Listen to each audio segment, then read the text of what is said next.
We are now talking. I'm just going to patter a little bit, just as words for a while everybody gets settled. And I don't know, Delaney, that might not be tall enough. Let's see. Oh, well. It's not even any bigger. No, oh wait, that's really sad. You want to find it? Yeah, let's just like a taller one in there? Yeah, see if you can find it. It's not urgent. It's not quite tall enough to be seen, so she's looking for the taller stool, but it's not that important. Okay, great. All right, good. Good.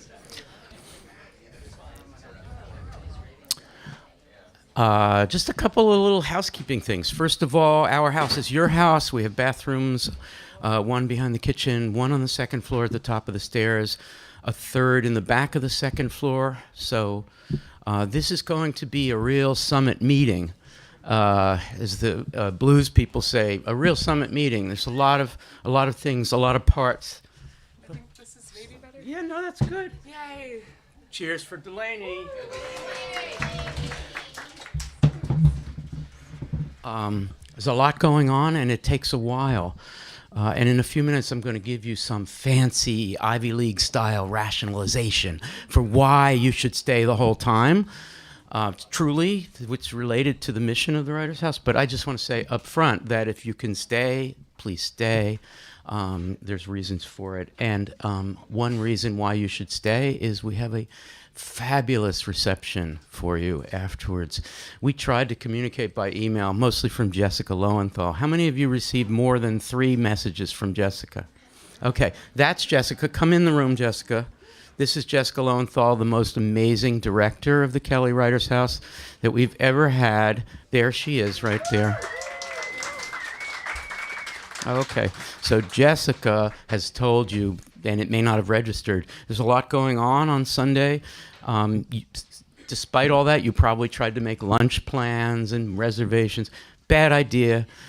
This is going to go through lunch, and we're going to have lunch for you. And not only that, you're supposed to, smile at that. Lunch for you. It's going to be nice lunch. It's yummy. Will you smile, please? Okay. So lunch for you and champagne, as well as, I think, wine and beer. So why would you ever leave the Writers' House? In fact, your people, the people you sent here, your students, they discovered why you shouldn't leave the Writers' House a long time ago. It's the nickname of it is the Writers' House meal plan. So, anyway, there's some moving parts here, but basically the design is a graduating person gets called up and sits in the stool that's a little higher now. There's an alternative one if you'd rather be lower, but this one enables everybody to see you, and you're being honored, not roasted, by the way. That's a nut. We don't do roasts here. There might be some embedded. When Alli Katz is up doing an intro, sometimes there's a bit of a quasi-roast, but the rest of us are, generating emotion. That's what we're doing, okay? And Alli generates emotion through the humor, but anyway, that's another story. We have tissue boxes. Do we have any tissue boxes in the back? Henry, what's the story with your tissue box? You're not, we need to get more tissues. Okay, but this is up here for the introducer and the recipient. Feel free to cry. There's kind of a rule about graduation at big universities is that, there's some crying, there's fake crying, there's, crying out of boredom.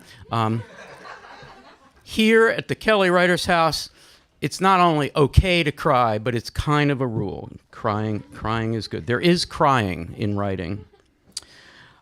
So one of us will be briefly introducing the honoree, and then that honoree has a chance to give a valediction, not to make it too fancy sounding, a valediction. Now, Penn I've been at Penn for 38 years, going on 39, so, I obviously like the institution, and I am being live streamed into the president's office, so I suppose what I'm about to say might seem a little weird. But that's not really true. The president's office, you can say what you want. It's free. Penn is a deeply flawed institution, and it's deeply flawed by the fact that you're snapping already. So it's deeply flawed by the fact that big institutions are inherently deeply flawed. They're also inherently impersonal. they should care more about the individual. It's really hard to make a big institution, let alone a big university. But the paradox of a big university is that it's supposed to be about the individual learning that goes on and how that learner can actually contribute to the greater whole of knowledge that gets accumulated over the years by a university. And Penn does that okay. But let's just say for this end of campus, or this little kind of, I don't know, this artsy outpost or this lefty haven or whatever it is we are, I don't really know what we are ultimately, and there's no sense in putting a finger on it. But there's a little bit of alienation that goes on and a kind of doubleness. And today what we're doing here is we're admitting that the institution is too large to celebrate these 19 or 20 people. And because it's too large to do it well, I mean, I find the commencement okay. I'm not going this year, but I do find it to be okay.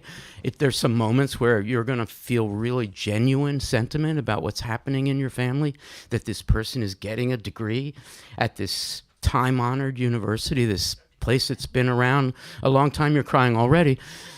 You cried when you walked in the door. Said a few things about Soph that I will remember. There'll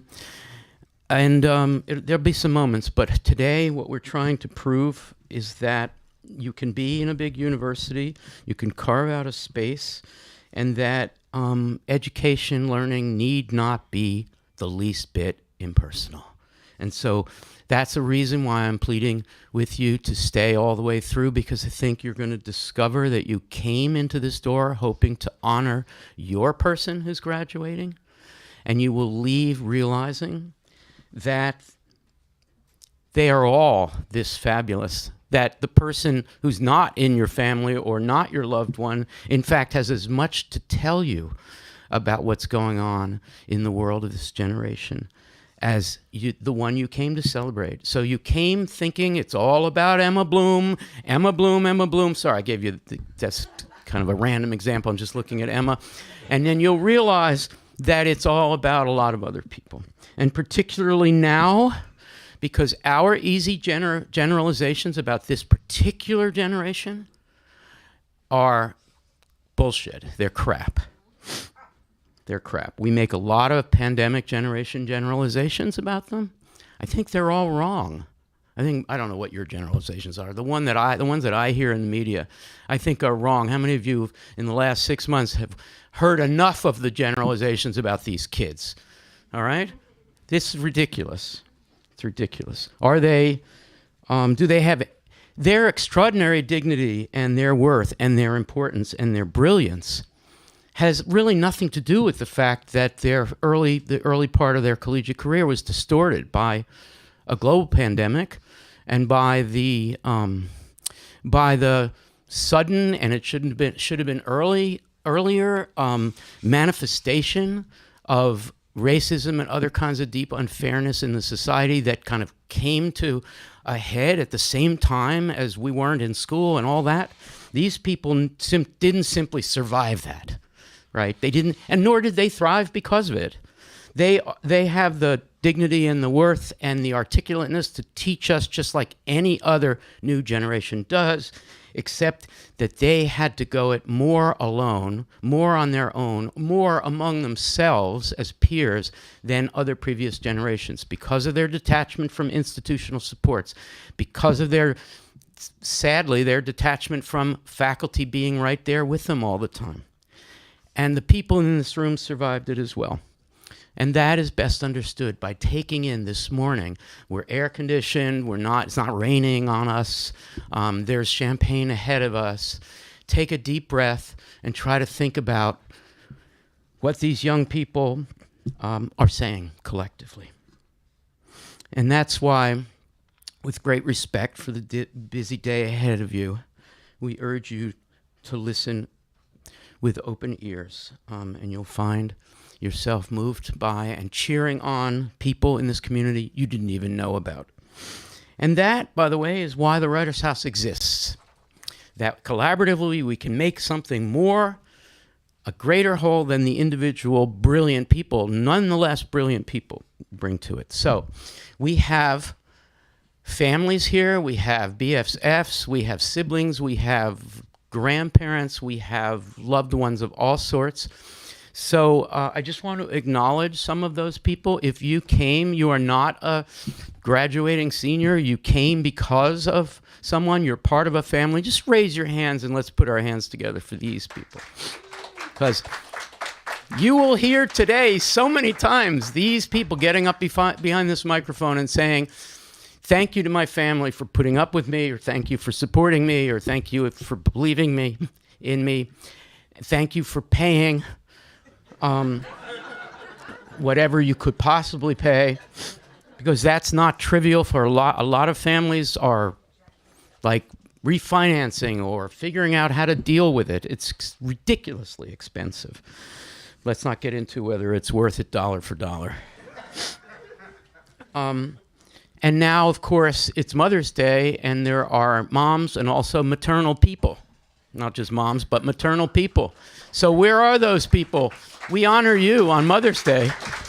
Thank you, grandmothers and great aunts and mom-like people in our lives. Happy Mother's Day. And finally, before we get to them one at a time, starting with Madeleine Song, who I hear has arrived. Where is Madeleine? Madeleine Song! You're supposed to say something back. Hi. Madeleine has really become an extrovert, although today maybe a little introverted. Never, okay. Before we invite Madeleine up, let us just acknowledge, I think all but one, a couple people are arriving late. Let's ask them, sorry to ask you to do this, but I love the idea that if you stand up, we'll all see you, not just the one we came for, but all of them. Will you guys that we're honoring today, will you please stand up? There they are. Look at these guys. Oh my. We love you all. We're going to miss you a lot. So Wes, I think we can, if we can just put an F in your transcript, you'll have to stay with us for another. There's still a chance, Wes. Anyway, thank you guys. You may be seated. And now Alli Katz is going to come up, and Madeleine Song, the aforementioned, will you come up and sit on the stool? And here comes Alli. I'm already taking tissues. Congratulations. You can sit there. Oh, hey. Hey. Hi, everyone. Oh, wow. Beautiful faces on this beautiful morning. I want you all to think, have you ever met a person who's amazing at offering up incredibly specific compliments? Like, so specific. Like, they're really nice and they're really precise and they really stick with you because they're so specific. Like, your shirt perfectly matches those details in your socks and it looks amazing. And you think to yourself, that's something that I was doing on purpose. And this person noticed. Maybe you know somebody like that. I know somebody like that.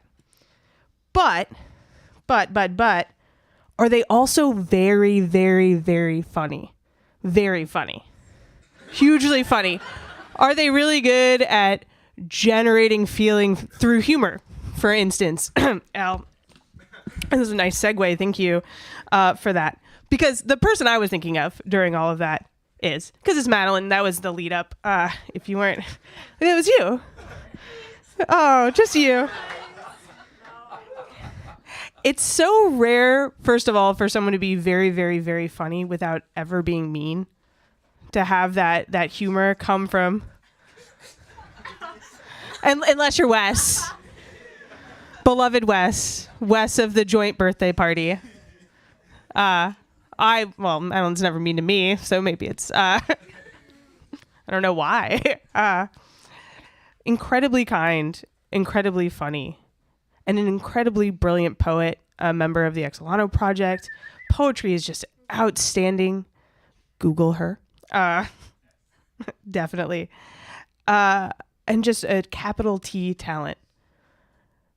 It has been so wonderful to have Madeleine here, noticing and complimenting and being hilarious every day. But I feel like I'd be remiss not to mention that on top of her brilliance and her wit and her charm, she's also a computer programmer, which is like we are a space for all kinds of students who engage in writing, all kinds of students who like to be part of a creative world. Madeleine is a person who has like a GitHub link in her resume and a Google internship. And she's so capable of doing both while also being fantastic. And I have valued every moment I've gotten to spend with you, not because of the GitHub or the compliments or the humor, but because you are a wonderful, shining, glorious person who brings yourself here and shares it with all of us. And I feel lucky to know you, and I feel lucky to continue to get to know you forever. So thank you, Madeleine.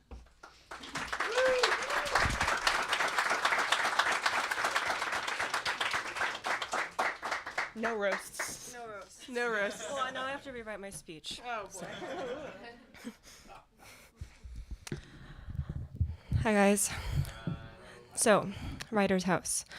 Everyone here is a writer, or, wants or writes, and then they want to be a writer, but then they can't, bring themselves to call them the word yet, And most of us have spent 4 years working here, and the atmosphere on program nights, which there are, 3 or 4 nights a week, if you're lucky, is, always expectant and buzzing with gratitude, always. And, I think maybe that's what you would expect from 18 to 22-year-olds who kind of see their favorite writers and then want to worship them. But there are old people in the audience too. And I don't mean old 35, 40. I mean writers, people who have been where whatever they call culture is, people who have made that culture, people who have continuous relationships to attention, attention as a process that returns, that is recursive. And those people, those authors have become not only part of my constellation of intellectual imagination, but also my real life, my physical world, dinner, tea, sitting on the couch, getting breakfast afterwards, being a little late, and then maybe some dessert if you are lucky. And mapping my 2023 youth onto someone else's 1997 youth, and then onto 1960, and on, earlier and earlier works and writings formed by people living and dead. To be aware of that makes you want to live better and to write. But, now that I say it, I don't even think that's why I love these people and this place, these people in this place so much. I truly think that, Alli Katz isn't an excellent boss because she has been published in the New Yorker.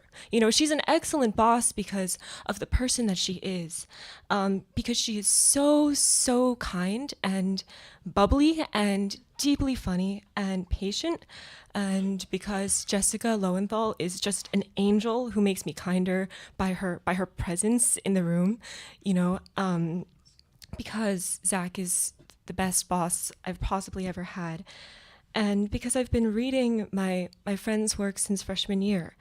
And I think that now the trick of maybe being here is not that the people are funnier and cooler and more artsy than me, which, let's be clear, they are, but kinder and more generous and more forgiving. And you can appreciate them for what they can teach you.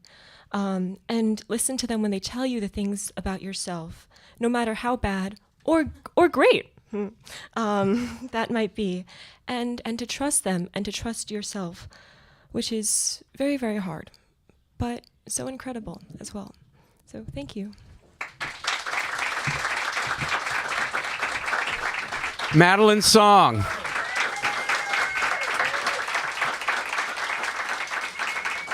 That was lovely. Thank you, Madeleine. Congratulations.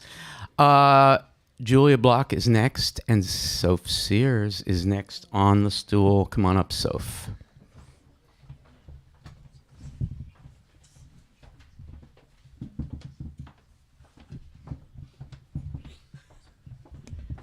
Hi, Soph. Hello. Hi, everybody. I have 4 pages of single-space text, so please buckle in, but I've also been strictly instructed to read only 215 words of it. So the rest of it will be available by request. So I had the great honor of being Soph's major advisor at Penn. But really, I think Soph advised me. The first I ever heard about Soph Sears was when they wrote to say that they wanted a nonfiction class where they could experiment with genre. And that's what Soph has gone on to do. Soph has done so much writing and thinking and performance that thinks beyond easy categories. You can just start by naming all the different spaces that Soph has used to make incredible work. A double major in English and Gender Studies, a winner of creative writing prizes in poetry, fiction, playwriting, and creative nonfiction. That's literally all the categories we offer. Like, we ran out of categories. A producer of a queer horror podcast, a winner of the Halid Travel and Research Grant for studying death culture in Paris, and a winner of the Fund for Feminist Projects for a film about girlhood, and an editorial assistant at Jacket 2, where I had the great pleasure of working with the Chicago Manual of Style with Soph. A double honors thesis writer in English and Gender Studies, winning top prizes for both, like running out of the prizes that one can win at Penn. But again, doing all these things by breaking all of the rules inherent in all of those prizes. I'm in awe of how Soph encircles so many things at once, like lighting one fire after another and watching them all dance. Whitney Tretine says, an outstandingly thoughtful and creative student. Beth Kuipart says, in possession of the kind of talent that demands new ways of teacherly thinking and better answers. Ricardo Bracho says, a monstrous, many-eyed, headed, and taloned writing talent. Sid Zolf says, a generational talent. This is a talent of a generation. Congratulations to our dazzling, daring, genre-defying, fire-lighting Soph Sears.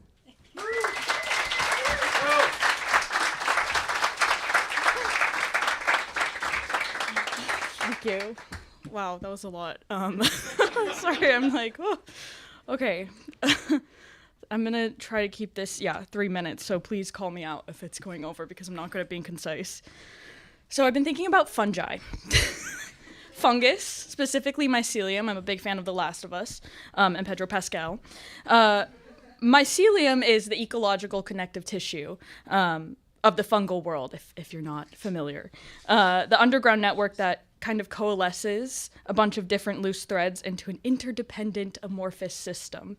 Kind of the nervous system of the forest or the soil, or honestly like the whole world. And mushrooms are just the fruiting bodies of the mycelium network. So I'm going to be a very quintessential gender studies major here and stretch a very seemingly unrelated concept and use it as a metaphor for the writer's house. Because I love associative learning. So the writer's house, and I mean this as the highest compliment, feels like the most fungal space on campus. There's not actual fungus growing here that I'm familiar with. There might be. I think you guys should grow mushrooms. But basically mycelium, why I love it is because it kind of dissolves all of our fantasies of individuality and autonomy, honestly, in a really generative way. And it kind of pushes us to reimagine how we can relate to each other, ourselves, and the world around us, and is also inherently very queer. All of these elements, all of them, remind me of this place very much. So I came here as a transfer from Swarthmore, and I did my first year entirely online, which was very alienating. And when I came here, I was really disconcerted and kind of freaked out because it's just like a haze of Axe body spray from frat bros, and there's a lot of like future war criminals and Logan Roys walking around. So I was like, I feel a little out of place. Why did I transfer here? But finding the writer's house and Jacket 2 and all the people, Alli and Kenna and Julia and Alan, literally everyone here, and all my friends, kind of reminded me that writing doesn't have to be a solitary process. And I think that we like to fetishize it as, you know, a solitary, independent, genius situation. Like, but I'm like, the Rose moms like did his laundry. So, okay. So the communality here and the interdependence, the sheer total, often awkward but beautiful earnestness we all seem to bring here, the sharing and stealing of food and tea and gossip and nap spots, everything. All the people here have reminded me of these like queer little worlds that can kind of unfurl from a shared devotion to writing and creativity. And that's something that I really think can be carried over into wherever we all go next. And I just feel like we're all, I don't know, always welcome here. And it feels mycelial in that sense, I guess. This place kind of enabled me to envision a future, which can feel really tenuous and speculative, thanks to, you know, everything in the world ever. But the future has long felt like, you know, like it doesn't feel real a lot of the times. It's hard for me to think even like a year in. But this place has made me kind of actually believe in a future, like a glimpse of one. That writing on its own may not be the home place or like the heartbeat that you need, but that the miniature worlds it conjures, very queer and supportive creative communities that flicker awake from its indentations, those are what make it a place to live, to devote oneself to. It's not a solitary project. It's so like this place has helped me, to be a little dramatic, I guess, dismantle that myth of solitary writing. And I just love this place and its people and everything here for kind of demanding that I ask the question, like, beyond writing as just like the container for my own shit, to ask what is it that writing can actually do and create and build, and how can you stake a life on it. And I just love that place and these people for getting me to ask that question. So, yeah. Soph Sears. Wow. Wow. Rob Soslow is up next. And while Rob is making his way up to the front, I just want to say that after hearing these amazing presentations, I just want to let you know that we are recording this. We're live streaming it. We're also recording it, and we will, I don't know how soon. Hey, Rob. Hey. How are you? Whoa, I'm going to destroy everything. Have a seat on the stool. We will soon, Zach is amazing at this, segment each speech. So you will be able to get a little, there'll be a little clip with the intro and the speech. So you can pass that along to friends and so forth. Hi, Rob. A favorite phrase of ours that has become kind of anthemic for not just for your experience at Penn, but also for the advisee relationship, and it will soon be here. And they'll know what that means in a few minutes. It will soon be here. I take that to mean you really grabbed hold of that in the middle of our Writers House Fellows seminar.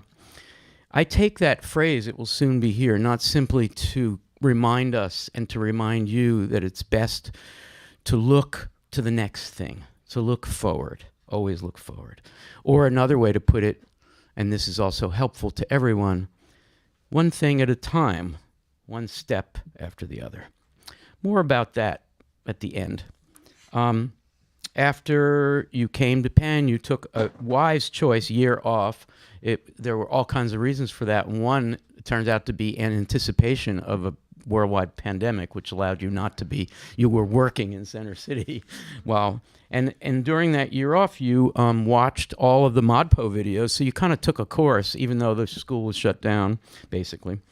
And then you came back and actually took the course, but it was a Zoom course. And Soph was in that course too. It was a great course. But I got to see you, my buddy who I'd advised the year before, in a box twice a week. Now, Rob is a great presence. All these people are great presences in person, in real. But, you were extraordinary in the Zoom. You had this way of leaning forward. I don't know if you were worried about pets or parents in the back room or whatever, but you were kind of leaning forward, filling the screen. And I will never forget, and it's still your voice. What's the problem here? I'll never forget how sweet and soft-spoken and brilliant you were. You have this way of being in a class that made even the Zoom participation seem real and personal and thoughtful. I think thoughtful is the word. And you took Writers House Fellows. Sophia DeRose is in the room, was in that class, and some other really fabulous people. And one of the fellows was Hilton Als. And that was pretty extraordinary. That's where we got the phrase, "It will soon be here." Another was Gabrielle Hamilton, the chef, food writer who created Prune in New York. Anybody been to Prune? It's been closed a few years. Pretty amazing place. And Gabrielle was here virtually and had such a good time that when we were back open the following fall, she agreed to come and cook a meal for us, which is an extraordinary thing for this famous chef to come here and cook a meal. And you were part of that. And you were so taken by Gabrielle and that experience that you then took Gabrielle's course. She loved the place so much that she agreed to teach a course called Cooking with Words. And you took that course, and it was amazing.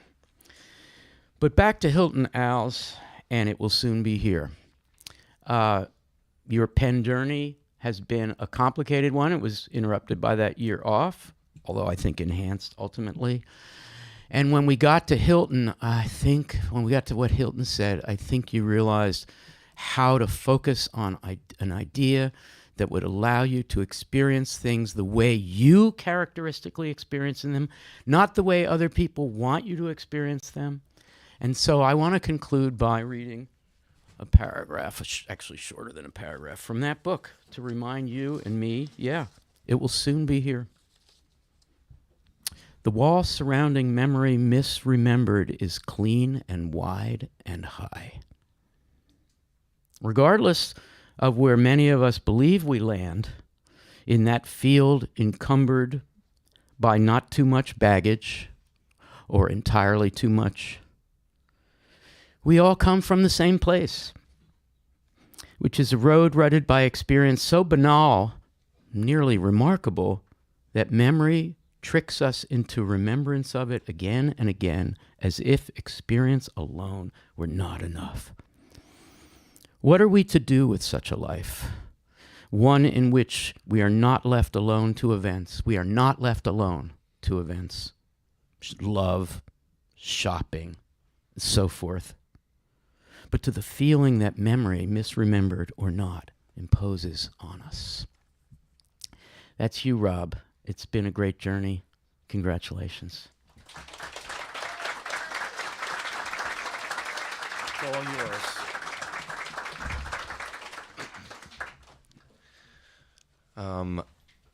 That was beautiful, Al. Thank you. You can raise this up. I woke up about 40 minutes ago. Late to Kelly Writers, late to school, late to class, late to graduate. The story of my life. But I had to be here. Not only one, because this place is so incredibly special to all of us, but because all these people here, this tiny little world, this tiny little Victorian cottage, kind of snuck and hidden away behind bushes on Locust, is, I think, just kind of a sanctuary for so many of us, whether you need it at the moment or whether you don't.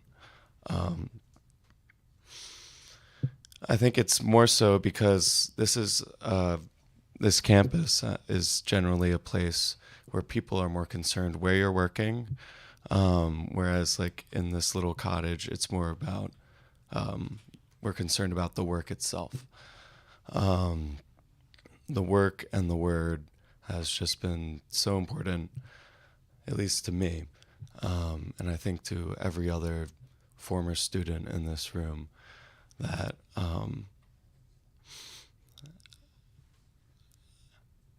I just thank you.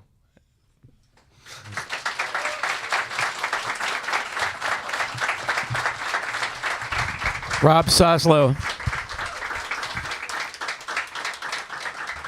Lots of hugs ahead of you. Thank you.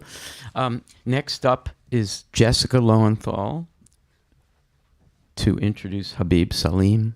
Habib, where are you?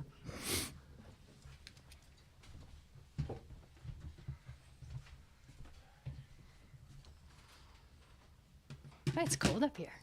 What? It's cold up here. It's warm up here also.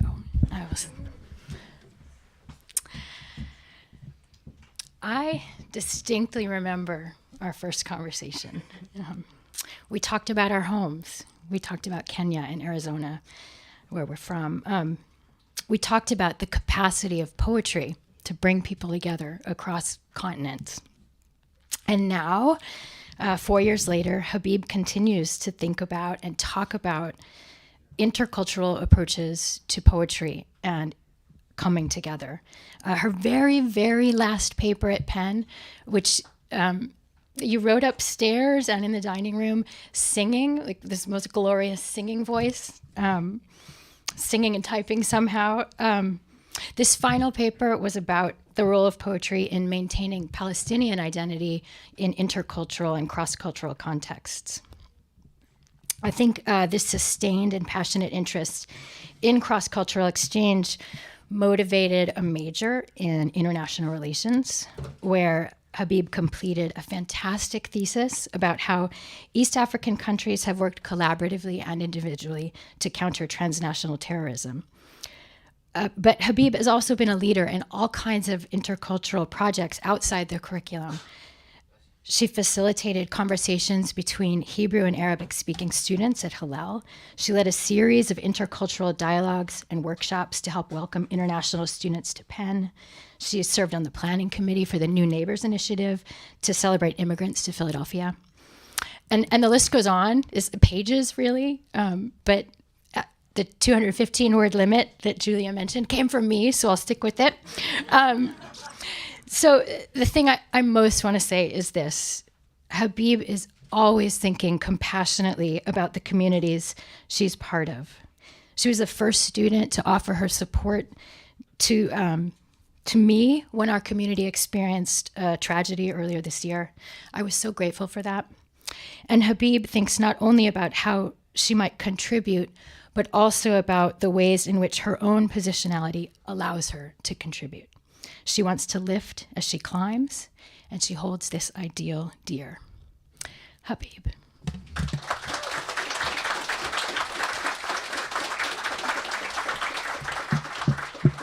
That was very kind, Jessica. Thank you. It's a great honor to be gathered here with you all this morning. I want to take this moment to thank you all for coming from various distances to hold us, your children and partners, as we mark the end of an era.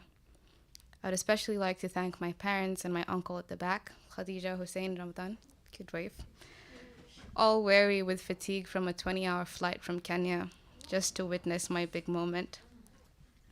I cannot fully encapsulate my gratitude in a single paragraph, but I'm sure you all know how it pleases my heart to witness you here today. It is only ideal that in introducing you to Penn that I start with the Writer's House. My mother may know this, but when I wrote my Why Penn essay, it was prominently featured. The Kelly Writer's House was prominently featured. And so when I landed in the States in around July, the first thing that I did was get onto the website, Workday, and try to find ways that I could be proximal with the Writer's House. And I soon got in contact with Jessica and Andrew. And I like to think of it as they adopted me. They took me in as a freshman. And I always knew I never had to leave because every year I would get an email from Alli saying, those of you who are coming with us next year. And for me, it was always a yes. I never had to think about leaving. And my time to leave the Writer's House has come now, which is very emotional. But I also know that no one ever leaves the Writer's House. And I know this because Andrew and the FMP team put a lot of effort sending emails and make sure you don't leave. So thanks, Andrew. Thanks, Sofia.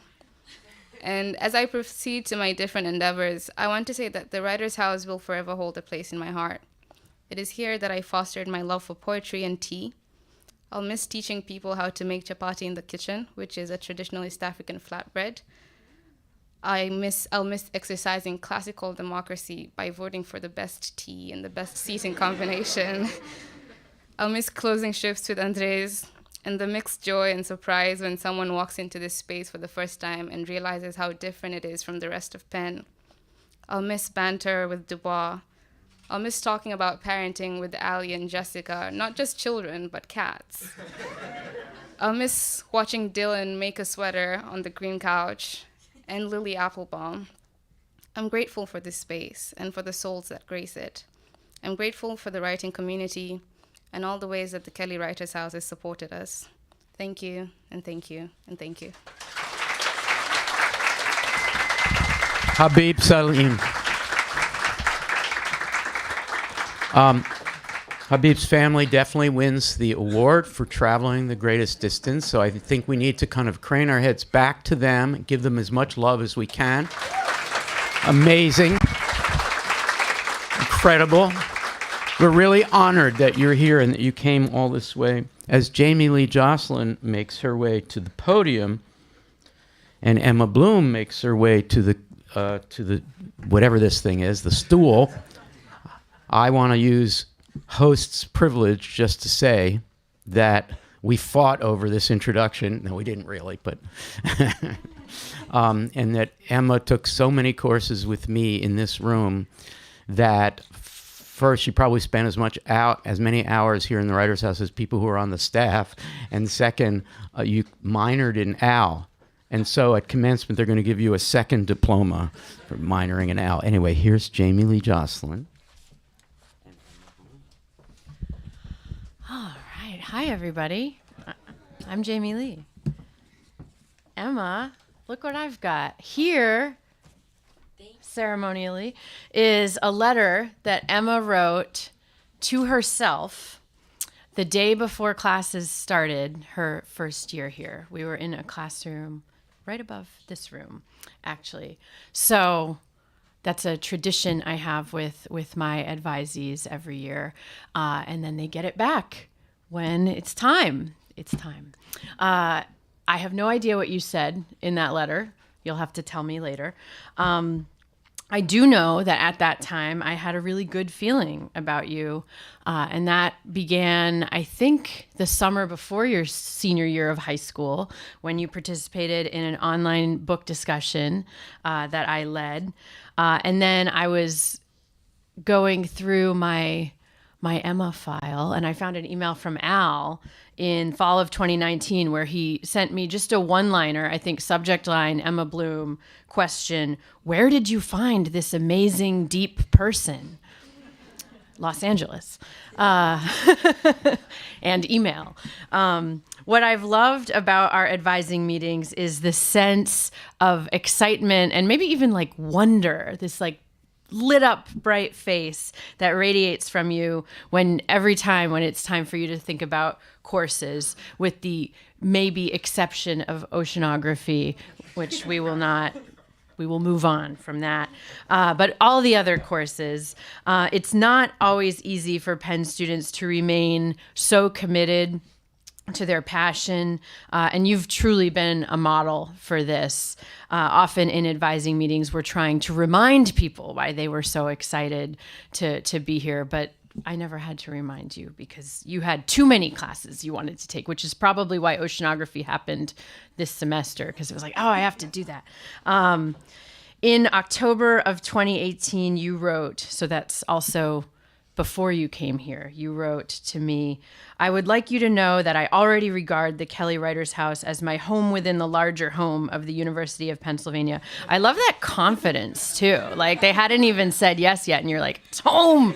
I can't wait to further my passion for writing and reading within a joyful intellectual community. And you've just brought so much of your own joyful intellect to us, to this room, to this community. And we're so grateful. Congrats, Emma.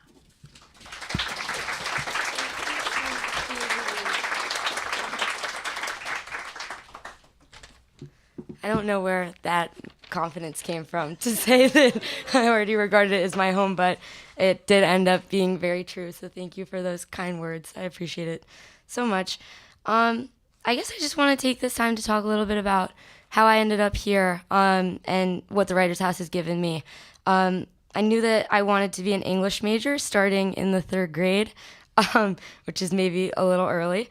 But that was the year that a teacher had to forcibly remove a book from me because I wouldn't stop reading it underneath my desk. And it was also the year I was sent to the principal's office for checking out the Diary of Anne Frank without my parents' permission.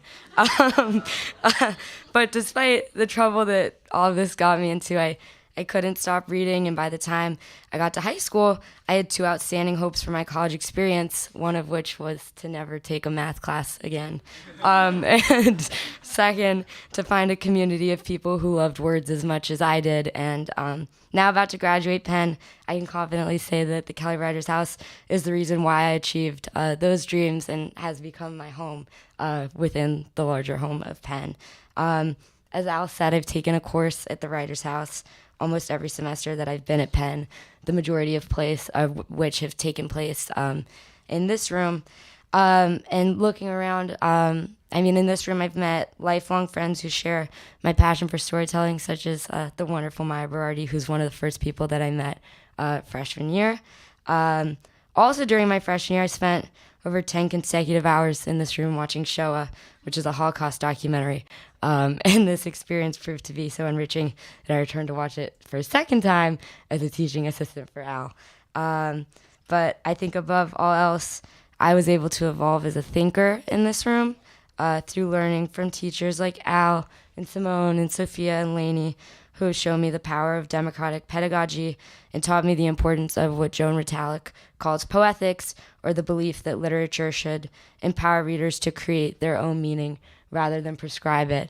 Al and I have kind of had many semester-long debate about Gertrude Stein and the process of, contemporaneously composing one's life, as she talks about in Composition as Explanation. And even though I had quite a bit of pushback at the beginning, I appreciate your patience in leading me to appreciate her. So I want to thank you for that and for being an absolutely fundamentally important part of my growth as a person and a thinker at Penn. And I want to thank Jamie Lee. I would not have found my way to this room without you. Thank you for showing me around on the first day. And I remember, looking through that window and seeing the fellows course and thinking, what would it be like if I got to be in that room? And I did. So thank you for that and for answering my many frantic emails about oceanography and music theory and avoiding the math requirement and getting on Zooms with me across the country while I'm planning abroad and taking semesters off. So I appreciate it so much. And thank you to the Writers House for giving me a community on campus, for which I'm immensely grateful. My time here has only reinforced my belief in the power of language and stories, and I'm so inspired by everything that happens in this room and the people here. So thank you very much.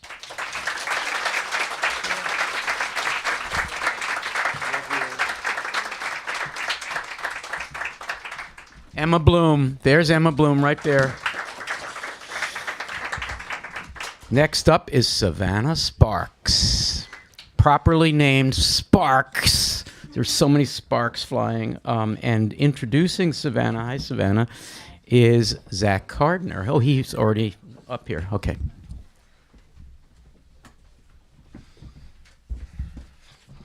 Hello. I'm sorry for asking you so many questions leading up to this, just things that I need to be refreshed on. Savannah, so it is hard to believe that Savannah has only been with us for 1 year now, having started last summer as an intern for Penn Sound. And if you don't know what Penn Sound is, consider yourself lucky. It feels like, no, it's great. It's our online resource for digital poetry. So it's a lot of HTML, a lot of really bad HTML. But it feels like I've known you for longer than a year now. And I think that's because we did spend 30 hours a week for 10 weeks in an office together, which is a pretty unique opportunity that our summer internships here provide that our work-study jobs don't always provide. So suffice it to say that I learned a lot about you during the course of the summer, and I'm happy now to relay to you all just a small fraction of the information that I've accumulated. So this is all in no particular order. So despite being originally from California and having grown up in Tennessee, Savannah is a Pittsburgh Steelers fan. Not because she has a connection to the team or the city, but just because she loves the head coach, Mike Tomlin. She's also in the Penn Glee Club, and she serves as a big to current Writers House sophomore Naira Urquhart. But people actually tend to assume that the opposite is true, that she's your big. So congrats on your agelessness. That will be an asset later in life. And this is one of my favorite facts. Savannah has worked at a Waffle House. Yeah. And, well, no, I actually think that this is one of the reasons that you are a great fit for the Writers' House. No, listen, because the Writers' House community actually shares at large a lot of characteristics with Waffle House clientele. And I won't explain too much about that, but those who know. I have a note here that just says Kelly Waffle House. I don't know. I think I was going to parlay that into a joke, but... one final important piece of information about Savannah is that she wants to go into law. And while I know she probably didn't realize it at the time, I do think that this actually informed her work here with us as a Penn Sound editor, since we are actually often solving small injustices on the Penn Sound website. For example, when things aren't alphabetized properly, or another example, when things aren't in proper chronological order. These things both actually bother us immensely. Yeah. So it seems natural that Savannah is parlaying her work at the Writers' House into, I'm very happy to say, an acceptance into Vanderbilt's law school. So congrats to Savannah. Where I hope that you can begin to tackle slightly larger injustices. So, Savannah Sparks.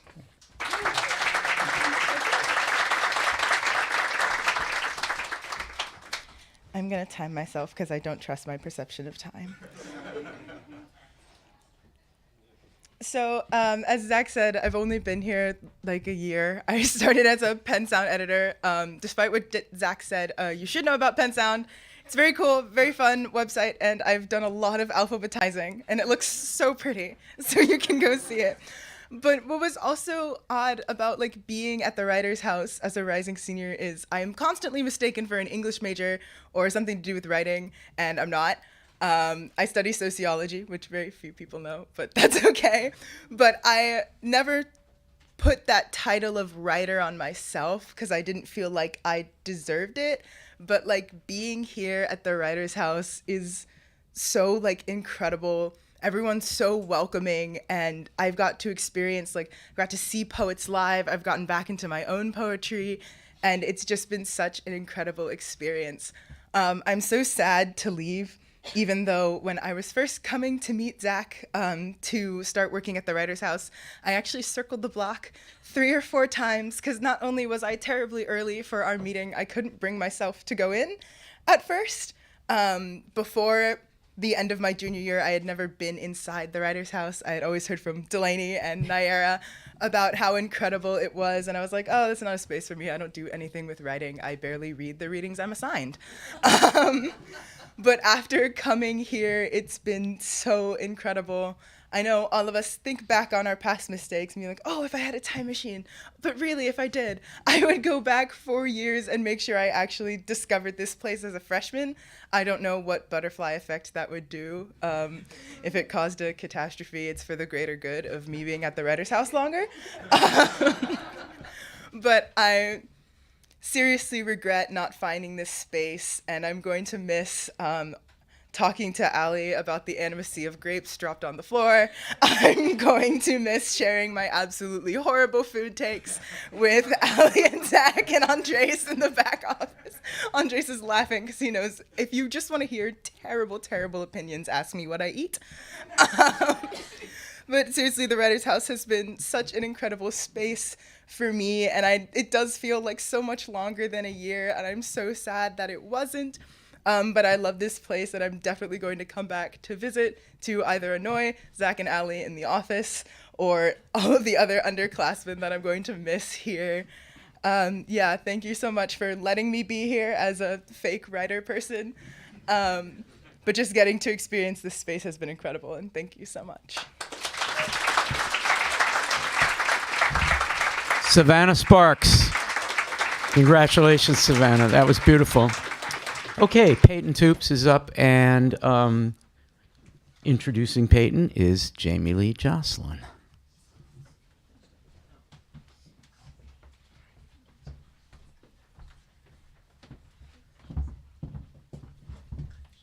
Hi, we're doing it.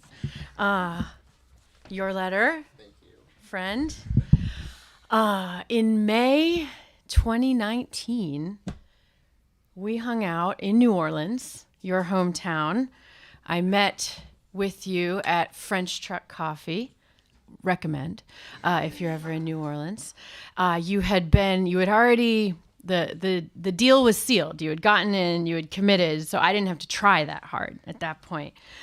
So we just kind of talked about what was to come. Our only task was to get to know each other a little bit and to kind of dream and brainstorm what the next 4 years could be. We talked about Anthony DeCurtis's class. We talked about poetry. We talked about 34th Street Magazine and literary magazines. We talked about real arts internships. We most certainly did not talk about a global pandemic interrupting your college years. But despite that, you have checked off just about everything we added to that list then. So I'm calling it a success. You also added things to that list that I don't think we talked about that day. Coursework in London, a semester off and working for Habitat for Humanity. And then the thing that is pending that was added to that list is, of course, the coveted Pitchfork internship, which you'll be doing this summer. I'm so glad that you got to do your honors thesis, which is called Poetry as Pop Song, which you dreamed about and talked about for years. It is the ode that Pokemon, Miley Cyrus, Taylor Swift, is Taylor here? I feel like she's around. Meghan Trainor and your other heroes and muses deserve. But really, it was the perfect way to grapple with life on the internet, life through music, film, and art, college life through a pandemic. It juxtaposes and mashes form and becomes an anthem of anthems. I hope that project not only serves as a bookend to your time at Penn, but also as a launching pad for future writing. I can't wait to see what comes next. Congrats, Peyton.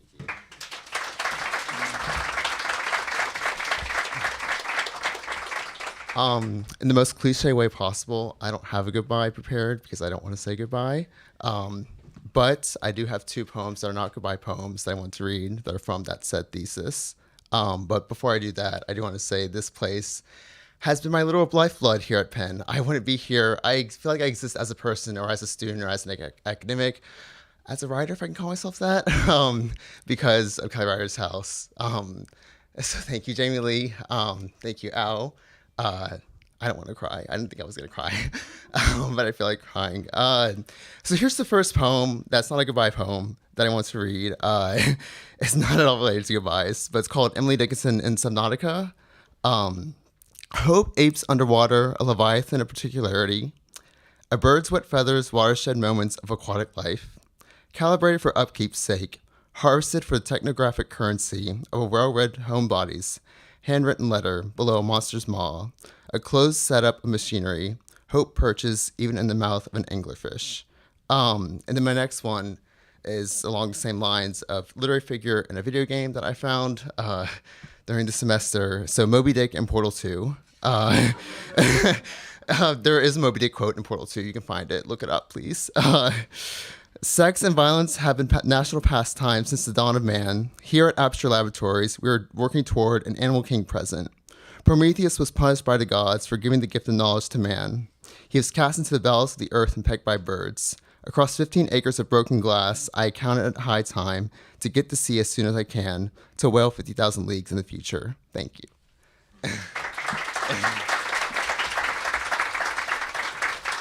Peyton Toups. There's Peyton right there. Congratulations. Maya Berardi. Maya Berardi. Come on up, Maya. Oh, Maya. Hi. How are you? I'm good.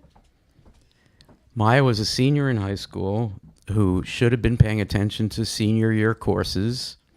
But maybe you'd already been admitted to Penn at this point when you were spending your time on the phone watching ModPo videos. And I guess you'd already been accepted because it made you really look forward to Penn. You got here and you found the Writers' House and cool courses that were happening here and events. And Maya started a thing that lasted for 4 years of coming to cool events. You were invited to meet John Carreyrou, who wrote the Theranos Elizabeth Holmes scam book, and to hang out with that amazing journalist by joining him for dinner, which was amazing. You also sat next to Jennifer Egan. Is that possible? At dinner here at the Writers' House. We like to think that the Writers' House is all about attempting, at least momentarily, to flip the hierarchy. Famous person, novice writer, sitting next to each other at dinner. And Jenny Egan happens to be such a generous, famous writer that she was more interested in hearing about you than in telling you things about the writing life. And so that's what we do well here. You also went out for dinner with Alice McDermott, another amazing novelist. And that was, we went out to Louie Louie. And there's something about Louie Louie that makes you forget your keys. You forgot your keys. How did that work out? I can't remember. You called me or I called you? I called you, said, Maya, I think we have your keys. And I dropped off the keys at her house. And she says that, she describes that as generosity on my part. First of all, yes, maybe, but I didn't want you to be locked out of your house in West Philly. And also, that's what we do here. We're not just teachers. If you lose your keys, we're going to give you your keys. We're a full service operation. We're not in loco parentis. I hate that concept. And on Mother's Day, that sounds really good, but we're not in loco parentis. We're like parental figures. We're like mentors. We're like friends. So, of course, we're going to return your keys. You know, a great moment in our 4 years together for me was when I met you and Emma at Green Line in the middle of the pandemic. We hadn't seen each other in quite a while in person. What were you doing in West Philly? Were you even allowed to be in West Philly during the pandemic? I guess you were. But that was so nice. That was so nice. That was really, it wasn't about learning. It wasn't about teaching. It wasn't even about Penn. We were meeting at a coffee shop in a global pandemic, and we just hung out together. Finally, I just want to point out something about poetry. In this room on Parents' Day, we have a tradition of inviting the parents. And I guess it was your first year. Yeah. Had to be, right? Freshman year. Where are Maya's parents? Do they happen to be here? They're out there. Okay. Do you remember this? You came into this room and I made you do a collaborative close reading of a poem by Sid Corman. And Maya remembers this. You may remember this as a horrifying experience, but Maya remembers this as feeling that was the moment when she felt closest to your family, it was the closest that you got to seeing what she was all about, understanding what she describes as my slightly odd, sometimes nerdy hobby of difficult writing. So I simply want to, that's a warm thing, like, sorry to drag you in here, but you got to know Maya via Sid Corman, and the poem happens to be about trying to, as he puts it, detain you, trying to keep you in the space of the poem. And so it's just a 6-line poem, so I'm going to read it, and Maya gets the mic. It isn't for want of something to say, something to tell you, something you should know, but to detain you, keep you from going, feeling myself here, as long as you are, as long as you are. Maya Berardi.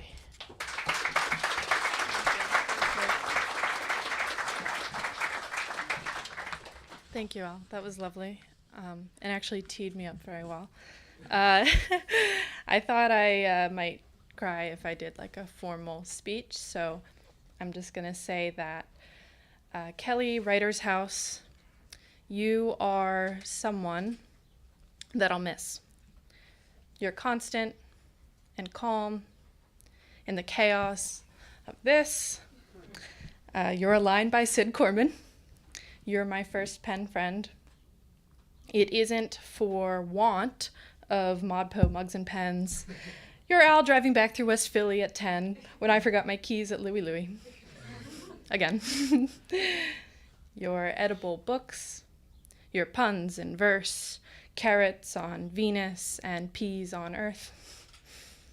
Your Meg's email signature. So full of delight, room 202 on a Tuesday night, your gluten-free Oreos and poems turning into prose and aliens that fight with ghosts and no one ever really knows if someone's knocking at the door or Dylan's just drumming on the floor. Or if we're actually going to read that time at Lauder. You're all the friends that boiled water and steeped the bag to make post-midterm tea. Your ginger snaps labeled, please eat me. Your 200 post-lunch slouches, naps on bean bags, on benches, on couches. Your Delaney's kindness, the time she joined in when I volunteered her to sing Janis Joplin. Your Kendall smile when I pop in after class, and every job interview I took out back in the grass. And yes, author events where I failed to keep cool. When Jennifer Egan asks what I study in school, listserv each week, the creativity of the hub, and oh my God, the bathroom, the stained glass, and the tub. You're everyone who stopped by and all that they've achieved. You were easy to love, and you are so hard to leave. Thank you to Al and Jessica and Jamie Lee and my parents and my family, really, for everything.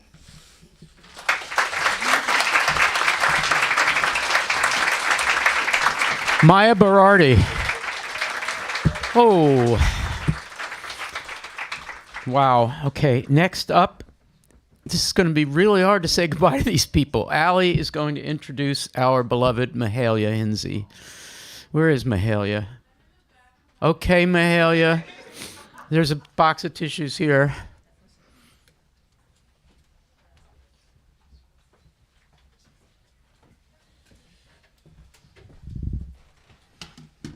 Now it's like cold up here. Hot, cold, hot, cold.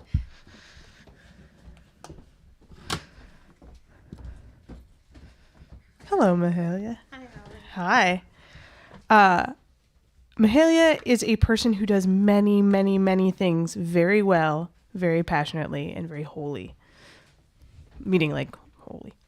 And Mahailya has become an essential figure here.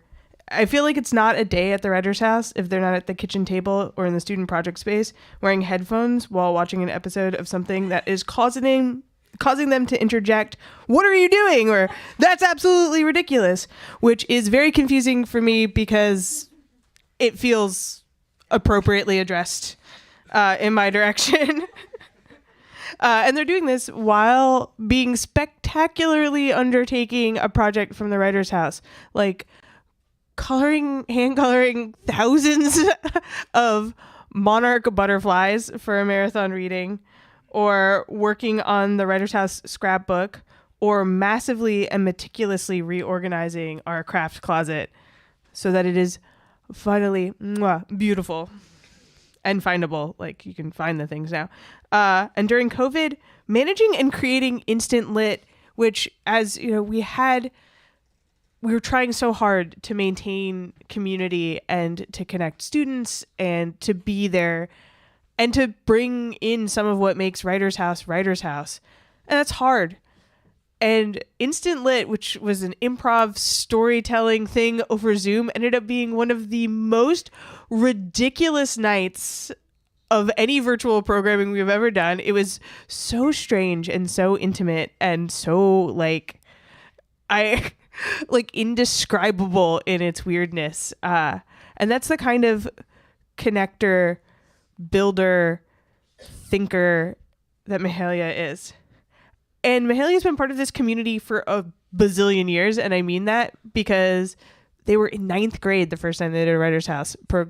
Sixth grade as a guest on Live at the Writer's House, sharing work, sharing a poem It was very cute, and I listened to it last night, and it was a poem about the void. Void. Well, it was broadcast on WXPN, Penn's radio station. And then again, back here as a member of the summer Young Writers Workshop. I'm missing the order because of my sadness and enthusiasm. And they do so many other things on campus, comedy and theater, and they're an advocate and fierce member of the queer community here, and so much about this place can be so hard. And Mahailya is someone who stops and says, be less hard, do better, be good.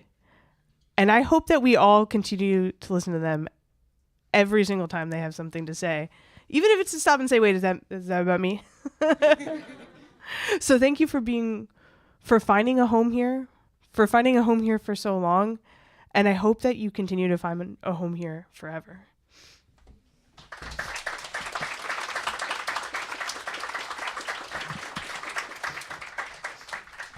Hi, everyone. I didn't prepare anything, so hopefully what's in my head comes out gracefully. The first time I came to the Writers' House, I was 13. This room hadn't been remodeled yet. No one who was here is here now, outside of Alli and Jamie Lee, because I met them that night. And I genuinely decided that night that I'm gonna come to Penn. Penn is where I need to be. And then I came to Penn, and I discovered the rest of Penn is not like the Writers' House. And that was a really hard thing to discover. But what made it better is that the Writers' House stayed the same. There are so many things that I knew about myself coming into Penn, but I was scared to let myself be. And the Writers' House always allowed me to be those things. When I came to Penn, I was a tiny Christian scared girl from West Philly, and I am literally none of those things anymore. I guess I'm still from West Philly, but whatever. The Writers' House is a place of safety. It's a place of warmth. It's a place of being comforted by people who don't know that they're comforting you, of being listened to with, I'm not going to cry, being listened to without the people knowing how much they're hearing you and how often you're not heard. Thank you. Thank you so much for that. That's all.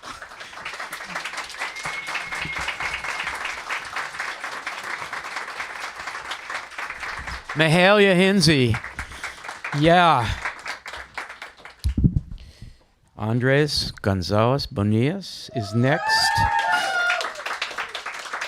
And here to introduce, as if it were possible to encapsulate in 215 words, Andrés, is Zach Carduner.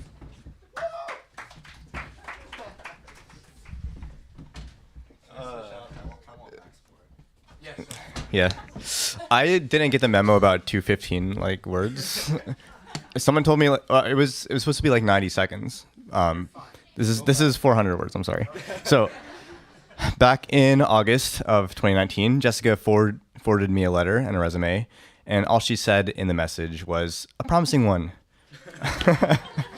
Well, it turned out that she was onto something, because 4 years later, I'm happy to introduce you all to not just a promising member of our Writers' House staff, but in fact, an all-time great, Andrés. Yeah. On vibes alone, Andrés stands head and shoulders above most. Not a height joke, but you are tall as well. Compared to me. I've really grown to appreciate your presence in the office over the past 4 years. Andrés has such good energy that even when he's complaining about something, it still really just lifts the mood in the room. He's become my go-to person for takes on everything from baseball uniform aesthetics and international baseball and the success of El Equipo Nacional de Mexico, to comparing life on the East and West Coasts and which Star Wars shows are worth watching. And in this regard, Andrés is more generous than I am. Luckily for us, though, Andrés is more than just vibes. His work with us has been both important and exceptional over the past 4 years, whether it be his more literal job work with us as our staff photographer and curating our Flickr account, or in more orbital projects around the house, like with his involvement with the Excellent Project. losing Andrés means that we're really going to be starting from scratch in a lot of areas that we've taken for granted over the past 4 years. And Andrés has gone above and beyond his job description during his time here with us, pinch hitting as a sort of emergency webmaster for us last summer, as well as serving as basically an honorary member of the AV staff here, helping, for example, with the production and engineering of Live, which Alli mentioned earlier. And it's actually in this spirit of my own close involvement with Andrés, for having worked together for so long, that for the first time in my now 7 years of giving speeches here, I'm introducing someone who's not technically a member of the AV staff, being a staff photographer. So this semester, Andrés actually did put in a bunch of time researching and recommending a serious lens upgrade for us, for our camera, so our photos look more professional than ever, and less like they belong on a MySpace page in 2006. So I actually did want to honor Andrés now by turning the camera. Wait, Delaney, do you mind?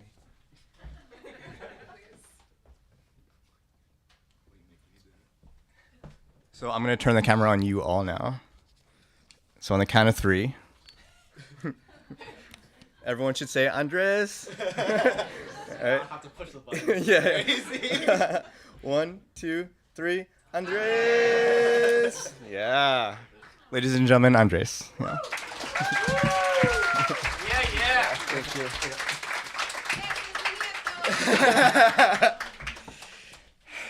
I just do that. I'm gonna cry.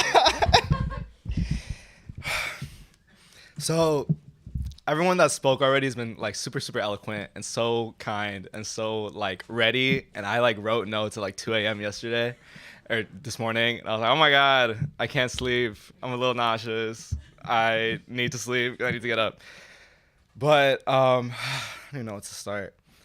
So I guess first, I'd like to thank my family for being here. For the Writers' House for making this space for all of us to be here today and every day that I've been here, and to my wonderful coworkers and friends for making this a home. And my journey with writing here at Penn, here at the Writers' House, started actually like before I even applied to Penn, because a wonderful friend of my sister's, who's a Penn alum, Delia Hughes, introduced me to the Exolano Project. And as a young high schooler that didn't have a poetry community, I was so excited. Oh my God, there's a spoken word poetry community.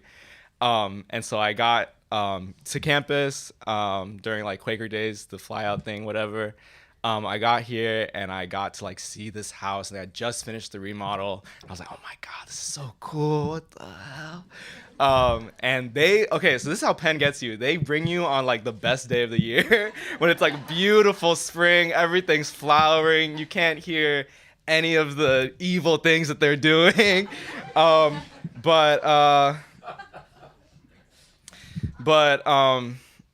this place has meant a lot to me, especially because space where I feel valued as a writer, as a Chicano, as a minority on campus, are not common.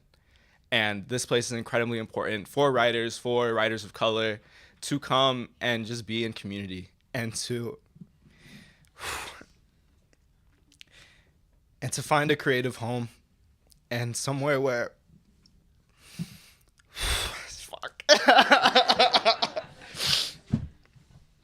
just finding a creative home. And I think between here and La Casa Latina, like these places fed me and nurtured me and held me. And everything that I've accomplished has been despite this university, and has been with the support of the Writers' House and of La Casa and of my friends and of professors that have held me and told me that I'm going to get through it. And it was really hard. And I hate Penn so much. But I love the Writers' House. I really wanted to transfer. My first Exolano meeting, I was like, you guys, I want to transfer so bad. And I'm for the sake of the Writers' House and for my friends and for Exolano, I'm glad I did it. And I'm so happy that I was able to be here today and make it through and finish my stupid final paper. But let me see if there's anything else. Just thank you to all my friends, all the mentors and family that I've met here, and all the wonderful opportunities I've been able to meet and photograph amazing authors and poets and thinkers, and I'm just so grateful for the opportunity. And I've been able to host like an event here. We were able to bring Jose Olivares, who's a wonderful poet from Chicago, and it was just, everything is possible through this place, and all you have to do is ask Jessica or Alli, and they'll be like, oh my God, let's do it. But all in all, thank you to my wonderful friends, and it's been real. It's been fun. It's been real fun. Love you guys. Andrés, Gonzalez, Bonias. A hug, too. There's a family hug. Next up, Gabriela Portillo Alvarado. And to introduce Gabriela is Jessica.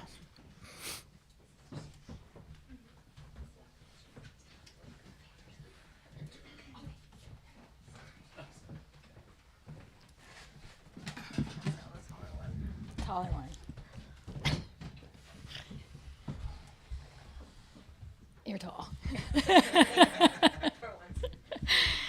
There's so much to say. Gabriela is a person of so many talents and passions. Rock climber, jewelry maker, fiber artist, grammar nerd, change maker, coalition builder, activist, poet, scholar, award-winning capital S certified scholar, Writers House citizen. Gabriela's work in all of these areas, including grammar, but especially in writing, is, I want to say, brilliantly responsive to the long intertwining histories and stories that get us all here. Like their thesis, it's this astonishing, devastating, painful, interdisciplinary study about the life and afterlife of a particular cancer treatment with unequal global within unequal global power structures. Think history of science and regional history and economics and medical case study with an invitation and a call to action to the reader, a call to action to me. I read this and said, I'm not doing, I need to do. Gabriela stands up for their beliefs. They stand up for others. They voice what might be difficult or impossible for others to voice about power, justice, accountability. They stand up. Here's how Gabriela put it. Someone needs to stand up and say, that's not okay. Being anonymous is important, but at a certain point, it can impede progress. If someone has to put their face to it, I'll do that. I was talking last week to Pablo Cedera in Penn's Restorative Practices office, one of the spaces on campus where Gabriela has had a big impact. And they said, they should not let the good ones graduate. And then we kind of sat together for a moment, kind of unable to explain to each other how much Gabriela had meant to us and in the spaces we're in. I will miss Gabriela so much. And I had this moment of feeling that with someone else, which was kind of extraordinary. You've been really important here. You've been important on campus. So you can't graduate. Gabriela.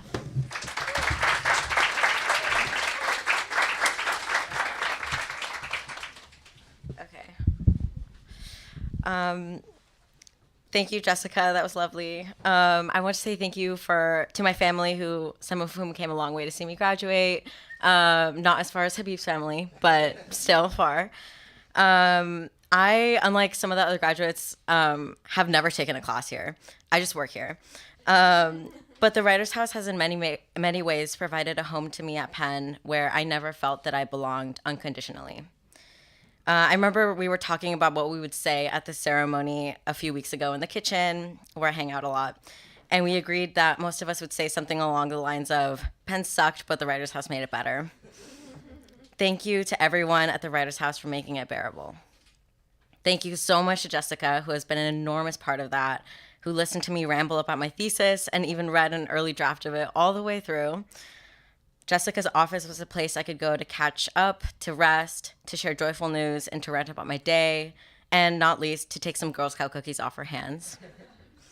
Thank you also to Alli, who helped me so much this spring with every step of the job application process. I don't think I could have gone through it without your wisdom. And a lot of my friends feel this is a bittersweet moment. Honestly, I don't feel any sadness about leaving Penn, but part of that is because I get to stay in Philly, and I know that the Writers' House isn't going anywhere, and I feel welcome to visit anytime. Thank you for giving me a space at Penn where I did not feel I had to censor myself, where I did not feel I had to present myself a certain way, where I could always feel respite from the rest of campus. Thank you.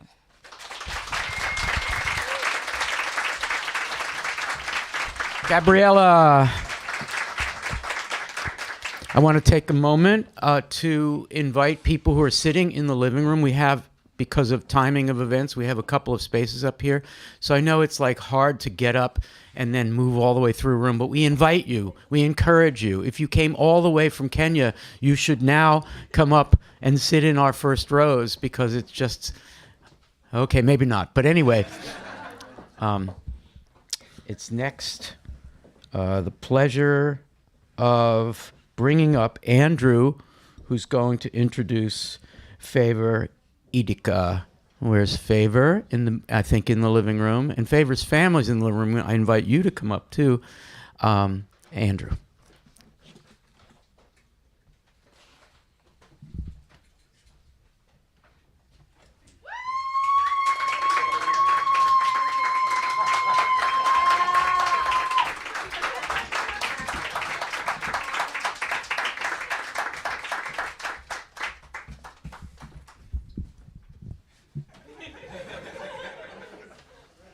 How are you doing?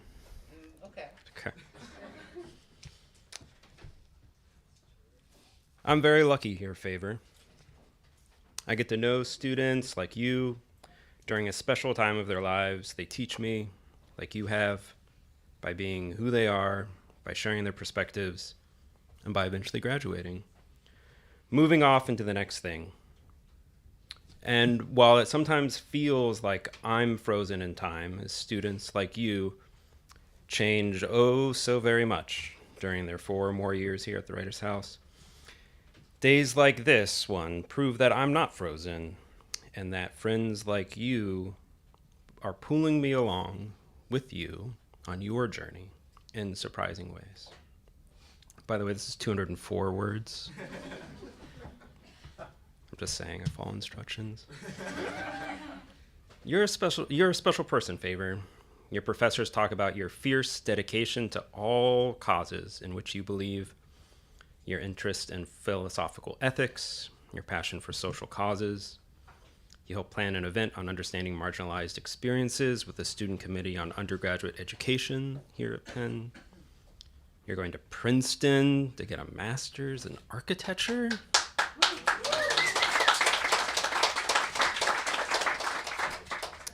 You have asked me more questions than any other student I have ever known.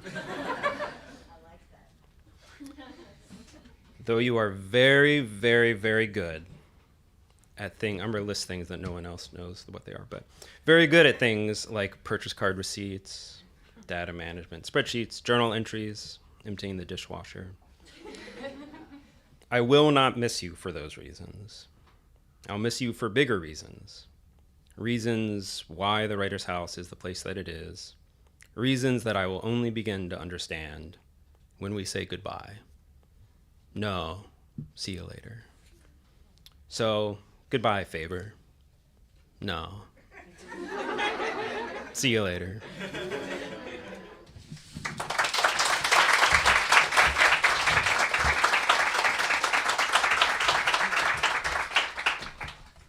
I suppose I have to talk now.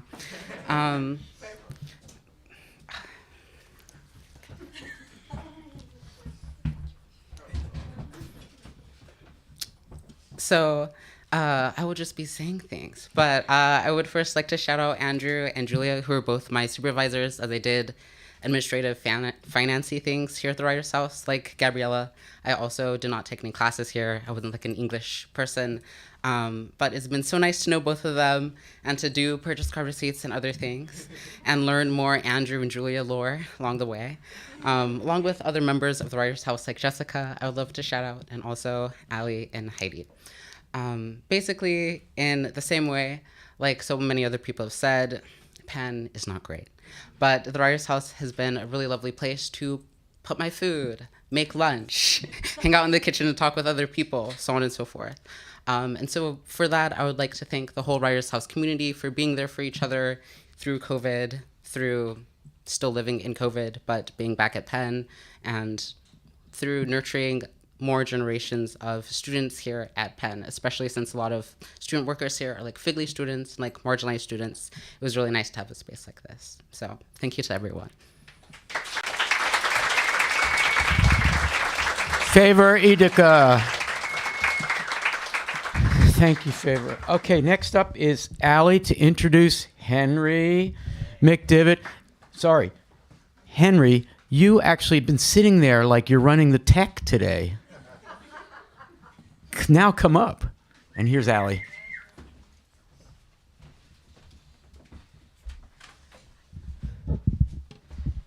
Leave it to Henry to work his own capstone. Classic. I met Henry during Quaker Days when he was a senior at Central, and he wandered in and he was like, hey, I have no idea what this place is. Some person down the block told me to check this out. And I showed him around and we talked. It turns out he like lives around the corner from me. Oh my God, that's so great. Anyway, a couple weeks later, I was walking to work and I was very tired. It was very early in the morning. I was going to catch my commuter train and I hear someone yell, I'm going to Penn. And I was like, who's yelling at me? I'm so tired. And I turn and there's Henry. I say, that's great. If you have a work study grant, send me an application. You have a lot of enthusiasm in this morning. And I am so lucky that Henry did send an application, because what an all-star. What an amazing person he's been here. I mean, okay. He is as comfortable washing dishes and serving fellows dinners as recording live at the Writers House, even when Zach hasn't been there. Like, he can do it on his own. He will take out the trash, but also perform live at the Writers House with his band Earth Boy, which was a beautiful moment in Henry time, who is sweet and kind and affable, but also amazingly creatively driven. And he's powered by a really deep DIY ethos that is like very refreshing to see at a place where it's very much about like, okay, well, how can I make this as professional as I possibly can? And what can I do to make sure that my project is going to be like, Henry will be like, and I have a camera and I'm ready to show up. And that is a really wonderful thing to have at a space that was built on that. He's also very open to adventure. He moved to Alaska for a summer to live with Ranger. What was his name? Rick Ransom. Ranger Rick Ransom in Alaska. He actually, because we do in fact live around the corner from each other, or I live around the corner from his family, he stopped by to borrow a book before he left for Alaska. And I was like, okay, see you later, Henry. And he filmed an entire incredibly weird movie here after close with like thousands of props that he would set up like every night and then clean up entirely so that there was no evidence left the next day. That film, if you want to watch it, is called Tommy Farrow's Sunday Night Special. It is brilliant. It's wonderful. I mean, like, watch most of it, definitely. And I have appreciated every moment of Henry being here because he is so reliable and so kind and so special and so gifted. And I'm going to miss him. But it's okay because I can tell his mom over and over and over again, every single time I see her on the train, just how appreciative I am to have known her son. So thank you, Henry. And can you come serve fellows again next year? We need your help.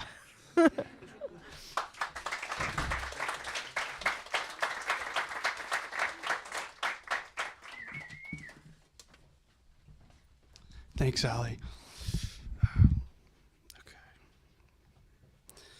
Okay. Okay. Every year, the Kelly Writers House hosts a chili cook-off. And during my freshman year at Penn, I decided to participate in it. The problem was I'd never made chili before. At the time, I didn't think it could be that hard, but I underestimated the complexities of chili. While I was shopping for ingredients, I decided not to consult a recipe because I wanted my chili to be unique, and and it was, but in retrospect, it may have been useful to at least have a foundational understanding of what goes inside of chili. So I went to the store, I bought a bunch of beans and potatoes and corn and thought, okay, there's my base, but what's really going to take this chili to the next level? How am I going to distinguish myself from the other chili makers? So I bought a box of SpaghettiOs, a bottle of barbecue sauce, and a bottle of mustard. And I brought all of these ingredients to the Kelly Writers House kitchen half an hour before the chilies were meant to be presented, which I found out was not enough time to cook chili. And suffice to say, my chili was a complete disaster. Somehow it was both undercooked and burnt at the same time. While I was drafting this speech, I decided that I should probably include some kind of deep analogy to describe the impact that the Kelly Writers House has had on me, because all deep speeches have an analogy. So I asked ChatGPT for an analogy, and ChatGPT recommended the idea that I'm like a plant, and the Kelly Writers House has been like fertile soil, allowing me to grow into the person that I am today. And while that's true, I wasn't going to use that same old plant metaphor. But then I reflected on my chili cooking experience and realized maybe that is the best anecdote to describe my time at the Writers House, because the Writers House has been a space which has allowed me to express myself creatively, both in chili and in other mediums. The community itself is like a bowl of chili. It's a community made up of so many unique ingredients. And like a bowl of chili, the Writers House has kept me fed and been a consistent source of comfort. And I'm sorry if my chili analogy is too corny.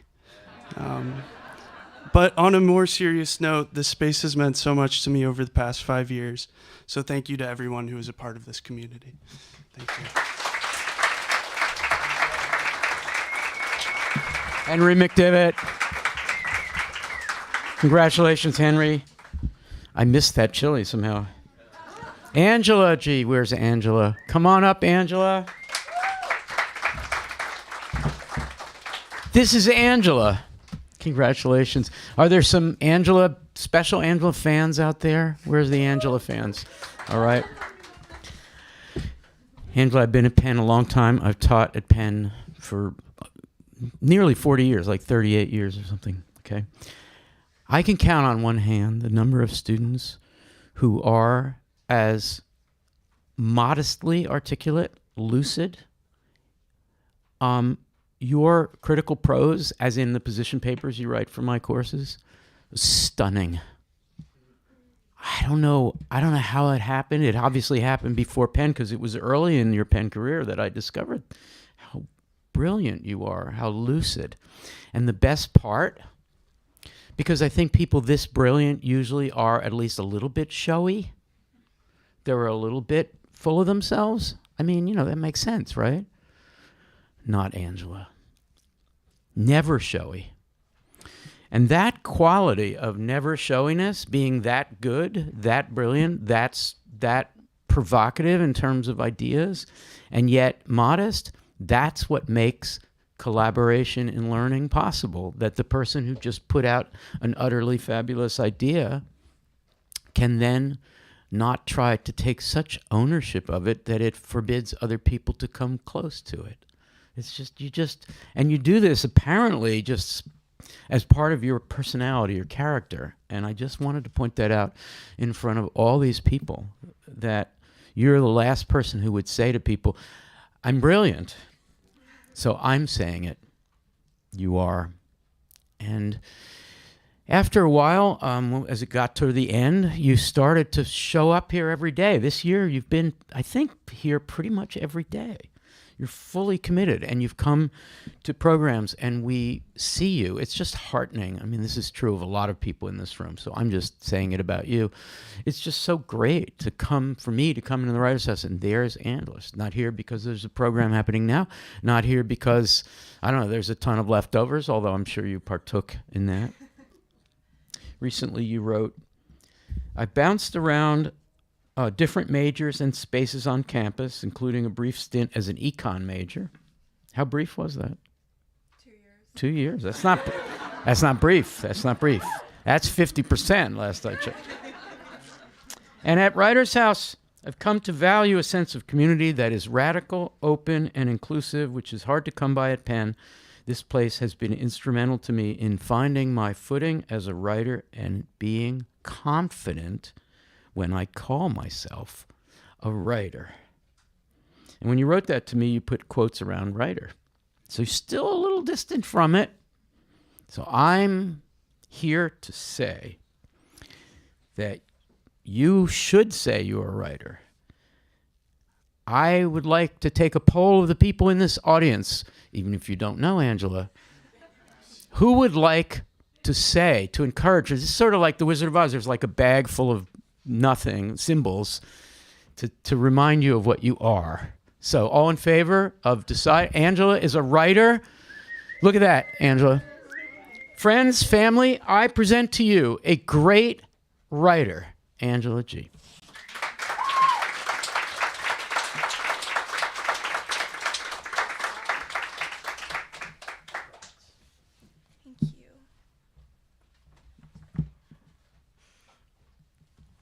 I figured I would cry, so I wrote it all down.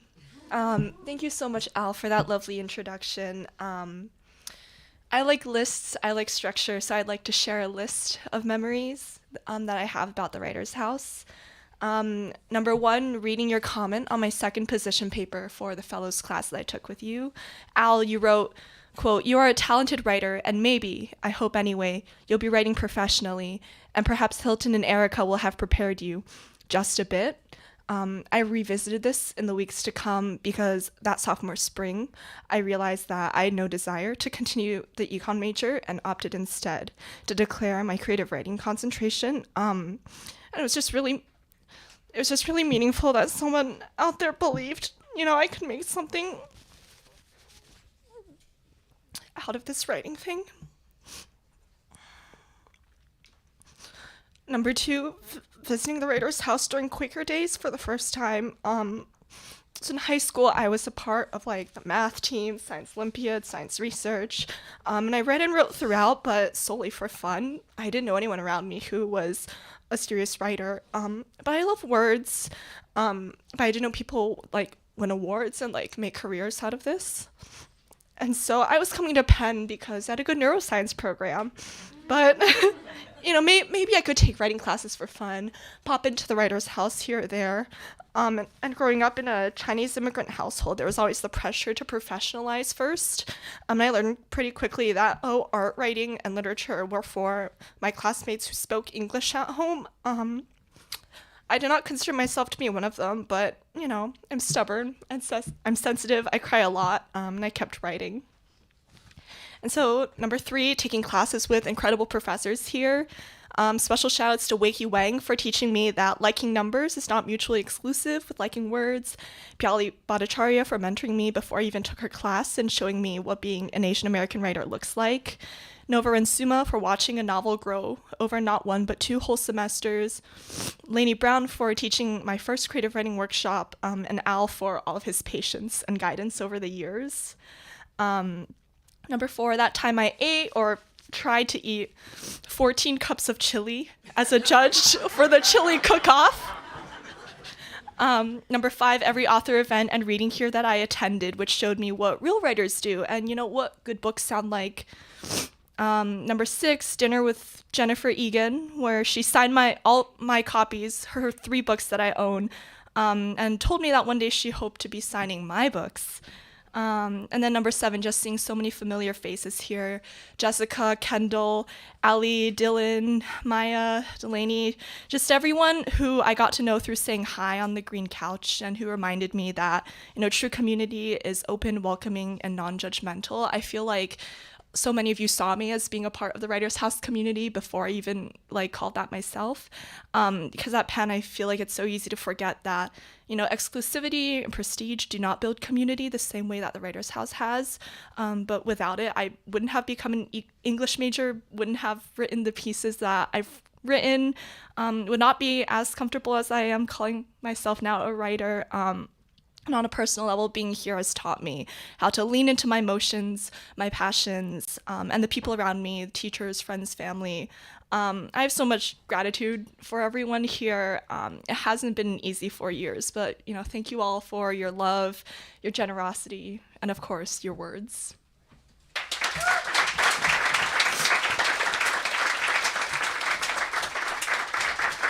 Angela G. That was so great. I didn't see Andrew come in, but no one told me that he's not here. He's here. Okay. Andrew, there's some kind of Wharton thing going on. Is that what happened? Is that what happened? You were late because of some Wharton thing? Some Wharton thing? Okay, not to put too much a point on that. Anyway, here is Zach to introduce Andrew. We are going to be sad when you leave. We are. Glad you made it. All right, it's my honor to introduce you all now someone who maybe does need some introduction, and that is Andrew Depass. So if I had to boil Andrew down to a very short description for you all, I think I would go with something like quietly excellent. Andrew is just quietly excellent. Now, you might be shocked to learn that Andrew is graduating from Wharton, which you all now have heard. And I know that Wharton doesn't necessarily have a long history of producing quiet or excellent people. We could just marinate on that one for a second. But Andrew truly is exceptional in this regard. From the very start of his freshman year, Andrew quickly became... that means so much to me. From the very start of his freshman year, Andrew quickly became one of our most reliable AV staffers. Whether it was setting up and running our live programming like this one, or almost single-handedly managing the migration of our programming video archive to YouTube during the pandemic, Andrew has just excelled. I can't even begin to count the number of sighs of relief that our director, Jessica, has exhaled over the years upon my saying, "It'll be all right, Andrew is working tonight." And any night that Andrew is working is a night where I feel safe, just leaving a little early, knowing that the technology in this room is in good hands. So finally, I have to end my little toast here to Andrew with a bit of a confession. And that is I have appreciated you being here so much that I did this year hire another freshman named Andrew, who's also a Wharton student. And now I can't actually prove that this Andrew is not this also Andrew Depass trying to take another 4 years of classes. But either way, I think of it as just one small part of Andrew's legacy here. So ladies and gentlemen, Andrew Depass.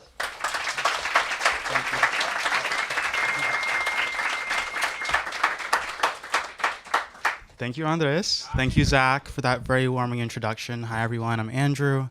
I've been working here for the past 4 years. The first time I stepped foot in here, I had my interview on a couch. When have you ever had an interview sitting on a couch? And so this place is really a house. I walked through the kitchen. I saw the teapots, the mugs. I saw a sink. I saw a dishwasher. And so this place has meant so much to me in the past 4 years. I've been here to cook for myself, for my friends. I've been here to study, to relax between classes, to socialize, a place of distraction from everything else going on in the world. It's been truly a safe space for me. And I don't know where else I would go if I didn't have here. And I also want to talk about kind of how the Writers House made me feel like I belonged at Penn. I met some of the most caring, reliable, I did not expect this. Most inspiring friends, respectable, who I hope I'll be friends with for a long time. this has been a home away from home. I really recommend that you guys try to make passion iced tea here. There's been times where I just make a whole batch and leave it in the fridge for people to have. It's one of my favorite things to just come here and relax in between classes. There's really one moment that stands out to me at my time at Penn, at the writer's house. It was honestly a scary one. So there's this closing shift at the writer's house between 8 to 11 or 9 to 11. And I didn't realize that I was working the shift alone until 30 minutes before closing time. And this might not be obvious, but at night, the house gets a little scary to me. You never really know what's lurking in the basement, what sounds you're hearing when the floor is creaking. And so I called Jessica, my other supervisors, and they were so supportive and understanding of like what I was able to accomplish in 30 minutes on my own to close the building. And that really meant so much to me. And actually, I think that night, I struggled to close the back door with my own key. Like my key got stuck in the door. And so I'm like, I can't leave the key in the door and close the building at the same time. And so I just really appreciate everyone here, all my friends, my supervisors, my mentors. Special thanks to my family, my mother, people from New York who've come to support me today at my graduation. This place just meant so much to me, and I want to come back. I will come back. And thank you, everyone. Andrew Depass. Amazing. Sophie Nadel, you're up, Sophie. Hi, Sophie. This is Sophie. The Writer's House, as you can tell already, is ground zero for nerdy intensity. That's not a surprise description because it's Sophie's own description of herself at some point. I met you in person for the first time at the Mizell Gallery during your high school senior year. And you came up to me and said, "You're the guy from ModPo. We know you." And it was great to see you there. And you were so excited. I think you'd just been admitted through oral decision at that point. No, you hadn't been. I don't even know. You were just a candidate. All over the place. And you got here and you got into it. That intensity, nerdy or otherwise, has become for me not just an advisee-advisor relationship, but a friendship. We're friends. That means it's one thing to be a teacher and advisor, and then you graduate and you go off and you do your adult thing and you visit occasionally or you check back. But friends stay in touch, and we will be always in touch as friends. I think partly because Alan and Karen are both Penn people, it's been kind of a family thing. So I wanted to shout out to Alan. Where is Karen? Right there. It takes a village. It takes fans of nerdy intensity. It takes families. The Writer's House is modeled on the idea of a family. Everybody talks about the kitchen and the cooking and the sink and all that stuff. These are not just symbols. These are actual things that are in a house that we meant when we renovated this place to continue to be a house. And Sophie, you're one of those people who understood the houseness of the place and your family's involvement in your education, not over-involvement. That happens sometimes, but that didn't happen here because they don't know the first thing about her literary stuff. You're the first to admit it. Alan was like, "Don't ask me to talk about poetry." That's Sophie's thing. So you've had the support and you've sort of made the most of it. You've been in a ton of fabulous courses. And this year in particular, you've decided the Writer's House is where you're going to be physically. Yeah. And I think that's probably been the case also, like Angela, every day. People think you're a member of the staff. Not because you're like emptying the dishwasher, although maybe you did that a few times, just because you're here. And so, all in favor of making Sophie Nadel an honorary member of the Kelly Writers House staff, say aye. Aye. Here you are, an honorary member of the staff, Sophie Nadel. I can't wait to hear what you have to say in retrospect of this fabulous 4-year ride. Sophie Nadel. Thanks so much, Al. And hi. Happy Mother's Day, Mom. Thank you. Al, also thank you for embarrassing my parents whenever we do something with poetry by making them read out loud. It's always greatly entertaining. So making me an honorary member of the staff kind of contradicts the first line of the thing I've prepared, which is, contrary to popular belief, I do not work at the writer's house. I'm more like a parasite who eats the free food and drinks the free tea. But just like those leeches that doctors used to prescribe to make things better, like, I'm really welcome. I'm that leech that the doctor is like, you need this leech, and they let me stay and take everything in. Maybe I'm even doing everyone a favor, because there's always too much food at events, and I am more than happy to give it a home. So in that sense, I do work at the writer's house, if you count waste disposal as work. Very good at it. Or perhaps working at the writer's house doesn't actually mean working for the writer's house, because I do my homework here all the time, not to mention all the writing I did for my senior thesis projects. So that's a way of working at the writer's house for English, right? I can get whatever I need at the writer's house all the time. There's tea, yarn, free printing. Most of all, a place filled with the friendliest people at Penn who make the writer's house a home on campus. So thanks so much to the people who actually do work not just at the writer's house, but for the writer's house. Thanks to Jessica, Alli, and Heidi for unforgettable programming, unending butterfly coloring, and unrelenting friendliness. Thanks to my friends on the green couch corner for always being there, sure as the furniture. And thanks for my friends in the kitchen for directing me to what needs to be eaten. Thanks to Al and Jamie Lee for the excellent, cozy classes and for making it all possible. Also, my uncle requested a shout out today, so I would like to say thank you, Uncle Dave, or as he was formerly known as when my brother and I were little, Uncle Dito. So let's all take a moment to acknowledge him. Anyway, I couldn't think of a good ending for the speech, but I thought that when you're home, you don't really need an ending. But, I mean, I did think of a few different endings I could use related to leeches, so I could tie everything together with that parasitical theme, but every leech joke I thought of sucked. Whoa. Wow, that was good. That was good. Sophie Nadel, congratulations. Okay, we have 3 more honorees. You guys have been such a great audience. There are 3 people standing in the way of getting back to the champagne but they are 3 special people, Farah, Wes, and Kendall. Can't wait for these 3. So to introduce Farah Syed is Jamie Lee Josselyn. Farah, where are you? All right.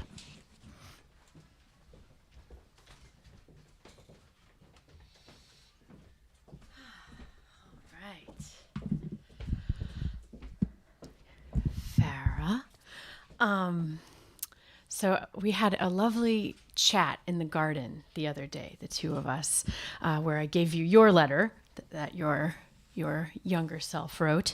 And after that, I was channeling my nostalgic through looking in my email archive. And I found a message from October 2018. It was soon after I visited the Writing Center at your school.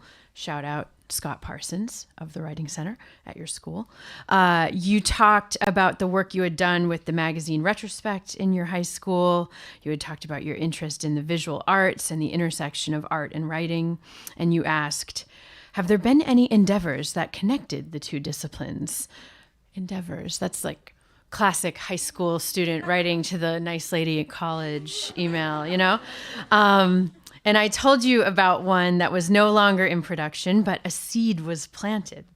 And before your first year here even ended, Equilibria had been born in the midst of the earliest days of the pandemic, when I think a lot of people would maybe put starting a project on hold, but you actually kind of leaned in with an opposite reaction. It created a dialogue between disciplines and artists. It created connection between creative people, including people who weren't even here at Penn. And it was during, of course, a time when we really needed those connections. And similarly, you later got involved in our project called WordCamp, which became Cosmic Writers, which works with little kids doing writing stuff. And that was also started at that same difficult and crucial time. You provided a similar service to the middle and high school students you've worked with. You've been a facilitator, teacher, editor, writer, artist in these 4 years. And I'm so glad that you're going to stick around in Philly. So you'll still be here next year. So we don't have to say goodbye just yet. Congrats.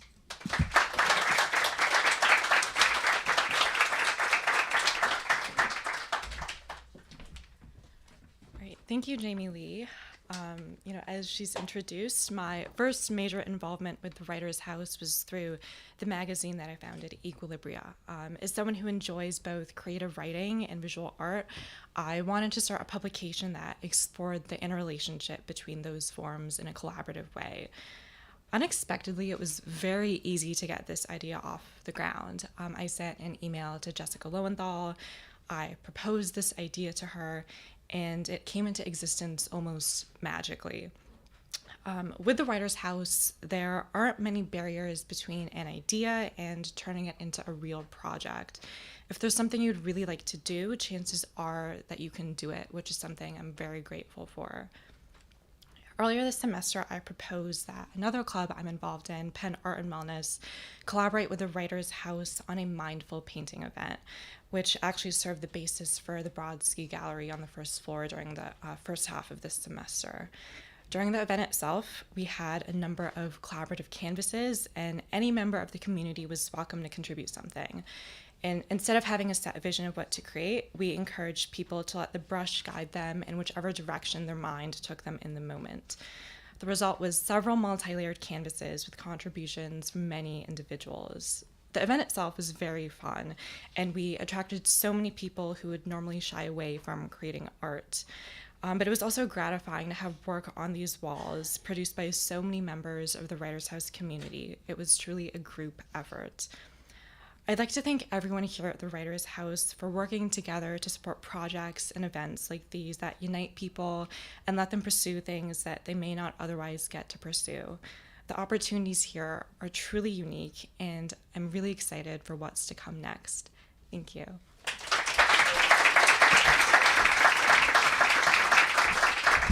Farah Syed, thank you. That was fabulous.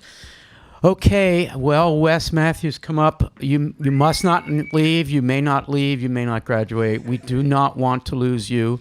And here to say that in a few more words is Zach Carduner.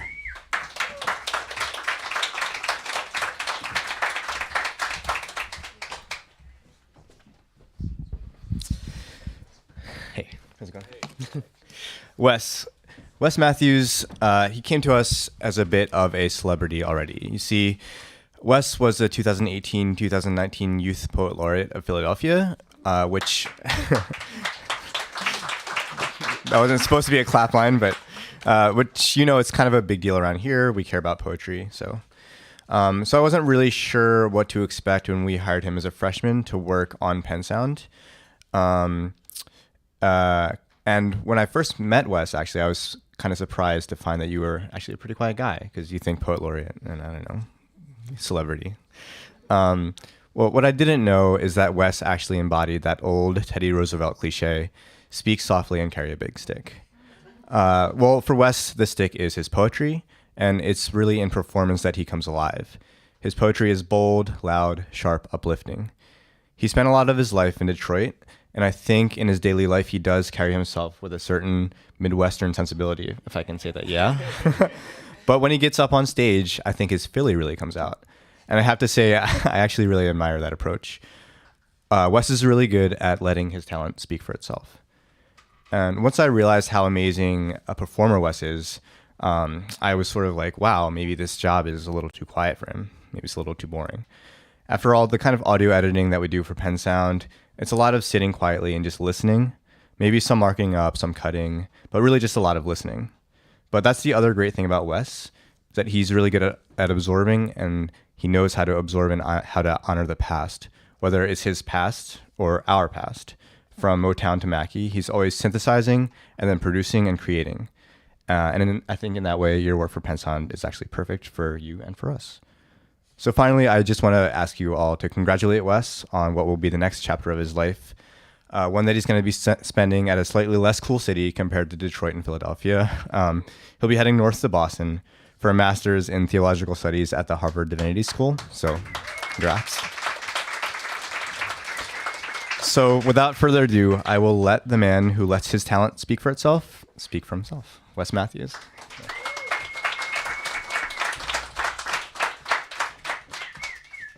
Hey guys. Happy Mother's Day. Happy Mother's Day to my mother and all the mothers in the room. Thank you for being here on Mother's Day. That's really cool. So what happened was I was sitting next to Madeleine for like the whole program, and I saw her going through her phone, like your beautiful speech. You had it prepared and stuff, and it was like in paragraph format, and it was so beautiful. And then you came up here, gracefully delivered it, and I felt like, man, I knew I should have made a speech. I knew I should have prepared a speech. So I have a bunch of like chicken scratch notes, and hopefully I like put it in the right order. So the Writer's House is a great place because it means so much to so many people, as we've already seen from the previous speeches. And I think that speaks to the richness and the fullness of the life here. I figure that it's like the place that I've spent the most amount of time on campus besides like my room. So it's like my room first, Kelly Writer's House second, then like whatever is third is like way, way, way below. It's like probably like the dining hall or something. And I'm grateful for that. People ask me what I do here, and I give like a variety of answers. But one constant that always kind of courses through my answer is listening. There's a lot of listening that goes on, like listening to the guest writers that come and speak, but also listening to friends, staff. There are people who share stories here. There are people who have beautiful things to say, people who talk about their day and stuff like that. And it's really homey. And so I like that aspect of listening. So for the Penn Sound work I do, there's a lot of like archiving. There's like, first of all, I have to listen to these like old poetry recordings and then like segment them, digitize them, archive them, edit them, whatever. And so there's like hours of just listening to poetry. And so it's really an exercise. It's kind of like a meditative. It's really an exercise in being able to listen for the vocal shifts, listen for what somebody has to say. And it's patience. It's a lot of patience. And so I really like that because I think that experience of sitting down and listening to these poetry recordings and being patient with it and like really listening to what the person has to say kind of embodies my whole experience, because I always want to be a really good listener, somebody who really makes people feel like they're being listened to, because there's something beautiful in that. There's something affirming. It affirms the other person's dignity to listen to them, and then it affirms your own dignity as a human person to be able to just listen and see the beauty in somebody that way. And I feel like the Writer's House is a place where every person who walks in feels like they don't have to wear a mask, and there's a true sense that everybody can call this place home. There's like genuineness, there's generosity, hospitality, warmth, and that's actively cultivated. There's like this sense of active kindness, going out of your way to make somebody's day, going out of your way to be kind to people. And I really take a lot of inspiration in that. So, and I'm constantly, I feel grateful to be shaped by the people here. So thank you to Al. Al supported my poetry since I was 16. So I thank you, Al, so much before I knew I was coming to Penn. Thank you, just looking around the people in the room, Alli, Zach, Jamie Lee, Jessica, and so many more people here have just made me the person I am, made me want to be kind, made me want to be patient, made me want to be a listener, and continue to make me want to be a writer. So yeah, I brought my sister here my younger sister here a while ago, and it's funny how like younger kids, they ask questions and see things that you wouldn't even think to see. So I lean into her because she's like, Wes, and she's like, whose house is this? I'm like, it's everyone's house, Willow. But and that's really how I feel. So I want to thank everybody who works here and everybody who comes through here for making this everyone's house. It feels really special, and I feel grateful. May we all be so fortunate. Thank you.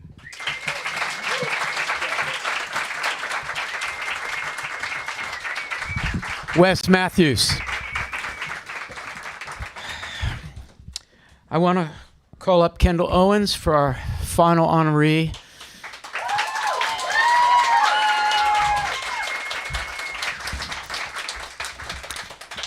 And when Kendall is finished, we're going to ask each of the honorees to stand one more time so we can congratulate them. And our timing is good. You may think this has gone on a while, but usually it goes longer. And so a couple people, Andrés is among them, have to go somewhere else. But we're actually going to finish in time for Andrés to take one more bow. And then food and champagne.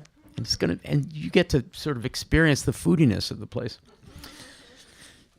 Kendall, it's Mother's Day.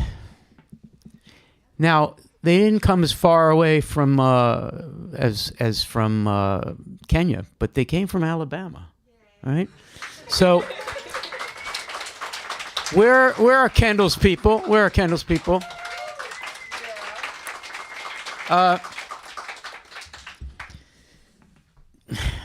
Well, a month or so ago. I asked more about this in a second. I asked Kendall to do us a favor and come to New York to present about the Writers' House, and she did. And she read a poem, and the poem was about her mom. Mama, did you know this already?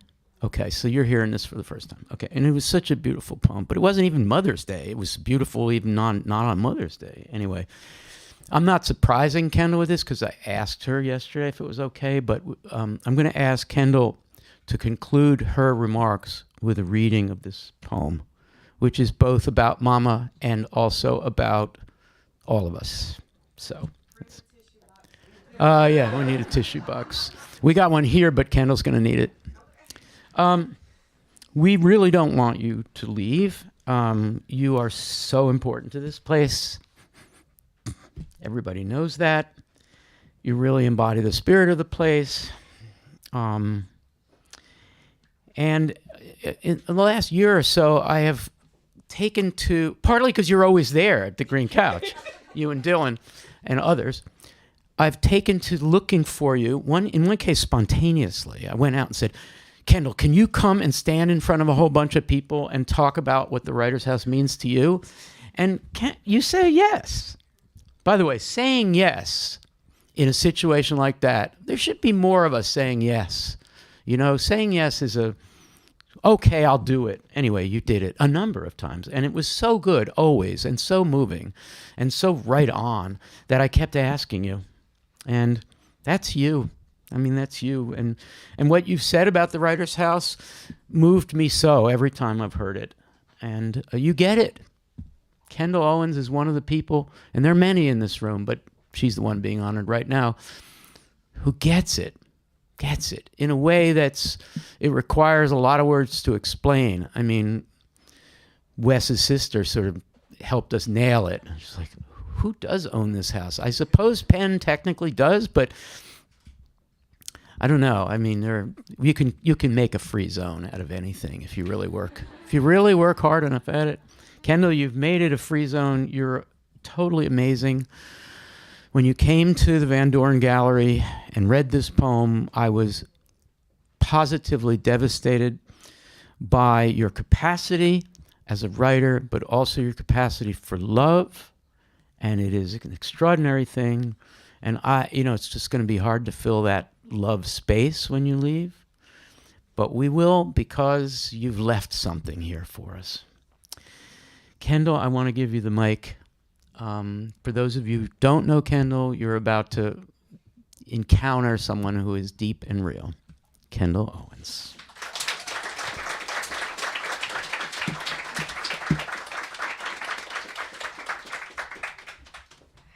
Okay, I hadn't cried yet. Andrés almost got me, but I think I can get through it without crying too much.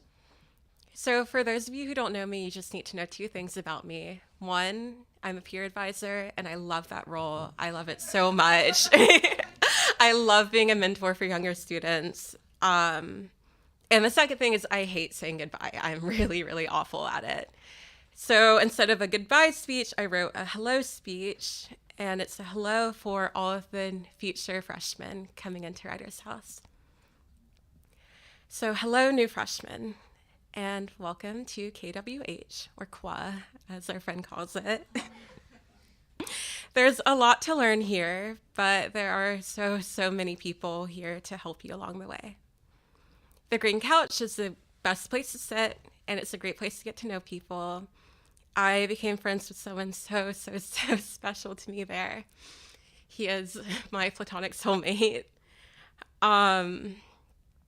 Around noon in the winter, or 1 after daylight savings time, the sunlight comes in so beautifully through our fake stained glass window and turns everything rainbow. But if you ever need a quieter place to sit, I would suggest going upstairs and sitting in the library armchair. It's just big enough to curl up in, which makes it perfect for freshmen who are intimidated by everyone because they think everyone here is so cool. If you sit there long enough and consistently, Jessica will say, "Oh, look, you're in your chair," every time she sees you. Jessica will always see you, no matter where you are, and she will always look out for you and make sure that you're okay. We're not gonna cry. Okay. If things ever get a bit too lonely upstairs, you should come downstairs and go talk to Alli. Alli tells the best stories. I love her stories. They're always really weird, but they're really wonderful. And not only does Alli tell great stories, but she is the best listener I've ever met. She will always make you feel like what you have to say is important, and she'll never make it you feel like you've gone on rambling too long about all the random things you want to talk about.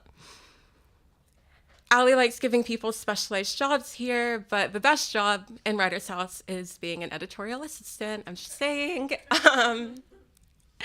I promise you it's actually really fun to sit there and think about grammar for hours a day. I love it a lot, and we need more editors. Kenna and Julia are 2 of the kindest and most gentle people you will ever meet, and they have completely spoiled me for future supervisors. And for shifts, the best one is Sunday evenings. Cannot talk about y'all right now. Oh my God. Okay. The best people work on Sunday evenings. You can sit and laugh and play and craft and bake and play Uno and kind of get mad at everybody for playing Uno like the wrong way. And with these people, you feel like this is where you're meant to be. These are the people you were put on this earth to meet. These are the people who will make experimental cookies with you that may have turned out more like scones, but it's okay. The people who will offer to show you pictures of cows when you are sitting on the couch sobbing. The people who will open up their arms immediately when they see you. The people who make it so hard to say goodbye. Okay. And lastly, remember to thank Al for everything, because none of us would have this home without him. Al likes putting me up on stage to make me cry, and he likes taking bad pictures of me and putting them on Instagram.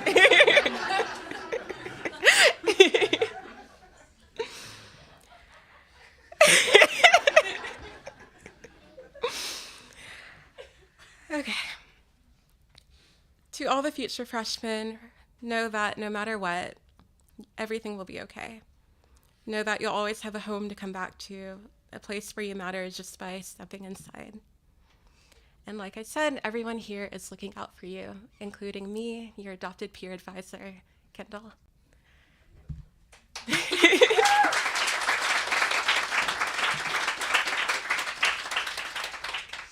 Okay, and now I guess I'm reading a poem. This is a poem that I wrote for my mama, who has never heard any of my poems, so don't cry right now. But it's a poem about mothers and about the awe and love that all of your children have for you. So happy Mother's Day to everyone. This poem is called Nightlife. My mama croons a slowly summer night.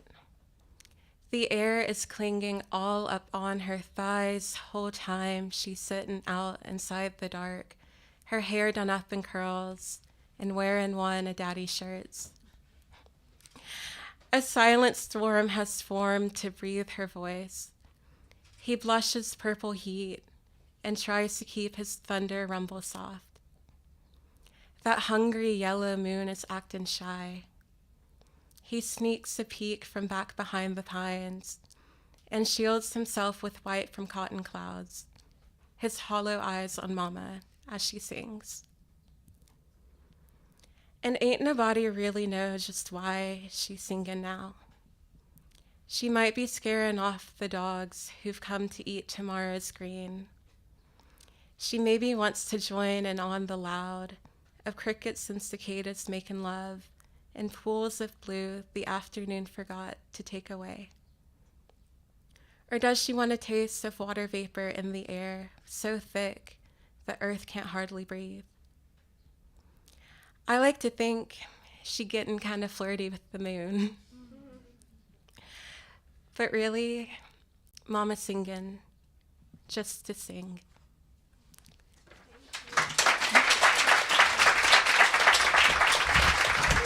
Kendall Owens.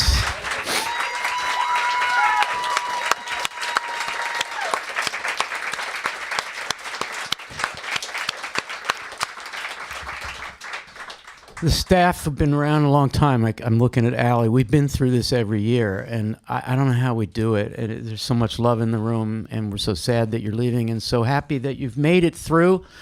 So I'd like to do, and I don't know where everybody is. It's possible somebody is not visible. They're in the other room, but I'm going to call out the names of these seniors. I'm going to ask them to stand. I'm going to ask you to turn your gaze to them so you can see them and just emanate the pride that you feel in them.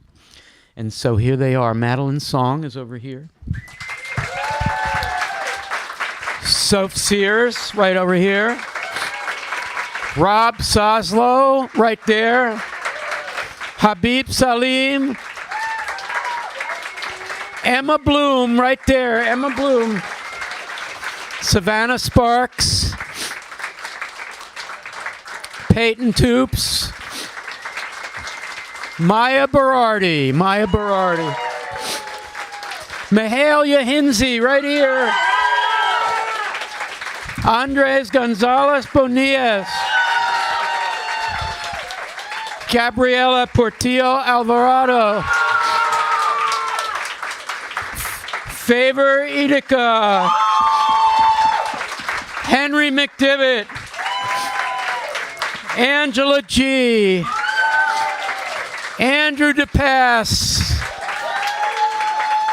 Sophie Nadel.